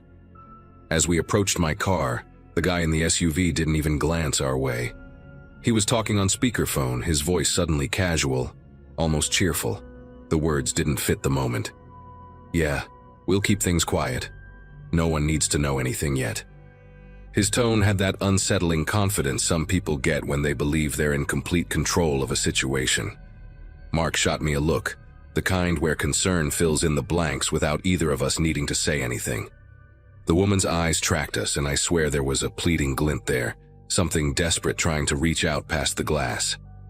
I felt my throat tighten because I didn't know whether to help, run, or pretend none of it was happening. We left quickly, driving in silence for a good 30 minutes before either of us could piece together words. The plan had been to push through until dawn, but neither of us had the energy, so we pulled into a roadside motel that looked worn but open, the kind with a buzzing vacancy sign and a parking lot lit by tired floodlights. While Mark checked us in, I glanced around the lot, trying to shake the lingering tension from the rest area. For a moment, it worked, until a familiar shape rolled quietly past the road and into the lot. The same SUV, lights off, slow enough that it barely seemed to move. My chest tightened again, and every instinct screamed that this wasn't coincidence. The vehicle settled near the far corner as if trying not to draw attention, though the darkness surrounding it made the intention obvious. Something was following us, and we still didn't understand why. We got to our room and locked the door immediately, both of us pretending not to be as rattled as we were. The place had that typical roadside layout, 2 thin rooms sharing one flimsy wall that you could probably punch through if you were angry enough. Mark tried to play it cool, flipping through channels like noise alone could anchor us back to normal. I remember standing near the window, staring at the parking lot through the slit of the curtain. The SUV was still there, engine off. No movement inside. Just a dark outline waiting in the corner like it belonged to the shadows. I kept thinking about the woman's face from earlier, the way her eyes had locked onto mine, wide and silent, begging without a voice. That image clung to me harder than anything the man had said. Sometime after midnight, the tapping started. Soft at first, so quiet I thought it was just the building settling or maybe a tree brushing against the siding. But it came again. 3 light taps, spaced evenly, almost intentional. Mark muted the TV immediately. We both stared at the wall between our room and the next, the one that felt too thin to be a barrier against anything serious. The tapping repeated, a little firmer, like someone testing how much pressure they could use before drawing attention. I whispered Mark's name, but he didn't answer. He just walked toward the wall with that cautious, slow step, like he expected it to move or crack open. Then came a sound that didn't fit tapping at all. A muffled shuffle, something dragging softly against the carpeted floor just on the other side. We didn't want to call the front desk at first. It felt dramatic, like maybe we were overreacting to a long day and too little sleep. But then a new sound cut through any doubt, a low, strained exhale, the kind someone makes when they're forcing themselves to stay quiet. That was enough to send Mark reaching for his phone. While he dialed, I stepped back from the wall, feeling this weird sense that someone was mirroring my movements just inches away. Dispatch said they'd send a patrol, and while Mark explained the situation, I kept watching the window, half expecting to see the SUV pull right up to our door. Instead, the parking lot stayed still, unnervingly still, as if the whole world had paused while something in the next room tried not to be heard. 10 minutes later, someone knocked on our door, but it wasn't law enforcement. It was softer, slower, the same rhythm as the tapping earlier. Mark and I didn't move. We just stared at each other, stuck in that moment where you're afraid even to breathe too loudly. Whoever was outside didn't knock again. Instead, footsteps moved past our door and down the walkway, stopping somewhere near the far end of the building. We heard a door open, just a small creak, and then everything went silent again. A few minutes later, the patrol car finally arrived, lights flashing faintly against our curtains. Relief washed over me, but only for a second because I suddenly realized I had no idea who or what the officers were about to find on the other side of that wall. The officers knocked on the room next to ours, announcing themselves. No answer. They knocked again, louder this time, and the whole mood of the night shifted. You could hear it in the air, the tension, the expectation. One officer tried the handle and the door pushed open without resistance. Mark and I stepped closer, watching from our doorway even though we knew we shouldn't. The room was empty, completely empty. Bed untouched, lights off, no luggage, no signs anyone had settled in at all. What got me wasn't the emptiness. It was the lingering scent of cheap cologne mixed with something metallic, something sharp, like someone had just left in a hurry. The officers exchanged a quick look, the kind that says we're not writing this off as nothing. They did a sweep of the walkway, checking doors and corners, but whoever had been in there, or whatever, was gone without a trace. When they came to talk to us, the desk clerk appeared too, stepping quietly into the hallway. He was an older guy with a nervous habit of rubbing his thumb across the side of his palm. He listened as we explained the SUV, the tapping, everything. The moment Mark described the man at the rest area talking on speakerphone, the clerk's whole posture stiffened.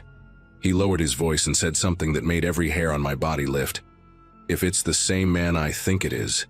He's stayed here before, never under the same name. Always checks in late, always with a woman, and she never speaks. Not once.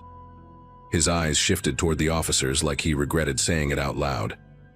The officers didn't dismiss him.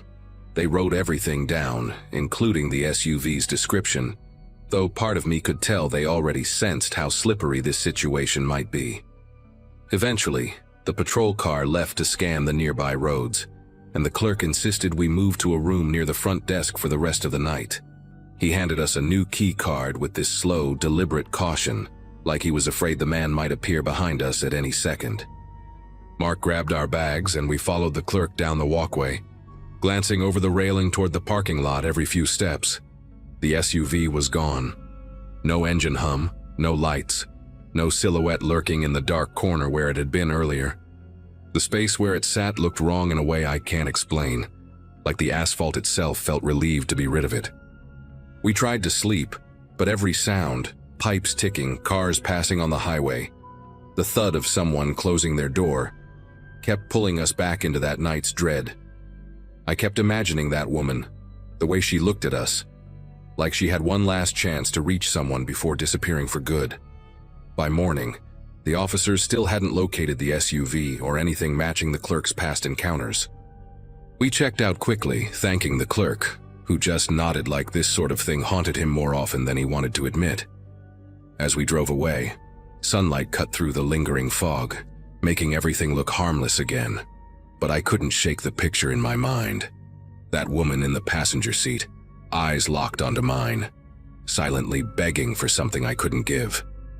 Mark and I barely spoke for the next few hours, and when we finally did, neither of us tried to make sense of what happened. Whatever that man was involved in, whoever that woman was, they vanished as quickly as they appeared. The only concrete resolution we ever got was knowing we'd left that motel alive, and that sometimes the scariest things aren't supernatural at all. They're just people moving quietly through the cracks of the world, hoping no one notices.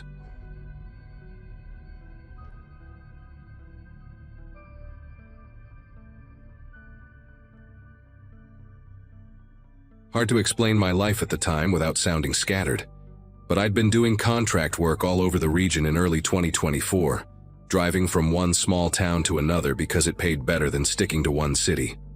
That week I was heading north after a job that ran long, running on gas station coffee, and a playlist I'd already heard way too many times. Mid-afternoon, somewhere between towns I'd never heard of, my front right tire started giving this uneven wobble, like the whole wheel was shifting its weight every few seconds. I pulled over, checked it, didn't see anything obvious, but the sound unnerved me enough that I didn't want to risk another 50 miles on it. A weather-faded sign pointed toward a town I swear wasn't on my GPS the day before, so I turned in hoping to find a mechanic. The place barely counted as a town, 3 blocks, maybe 4, with more empty windows than open businesses. The only sign of life was a convenience store with a crooked open sign buzzing in its window. Behind it sat a garage that looked like someone had tried to renovate it 30 years ago and then just stopped.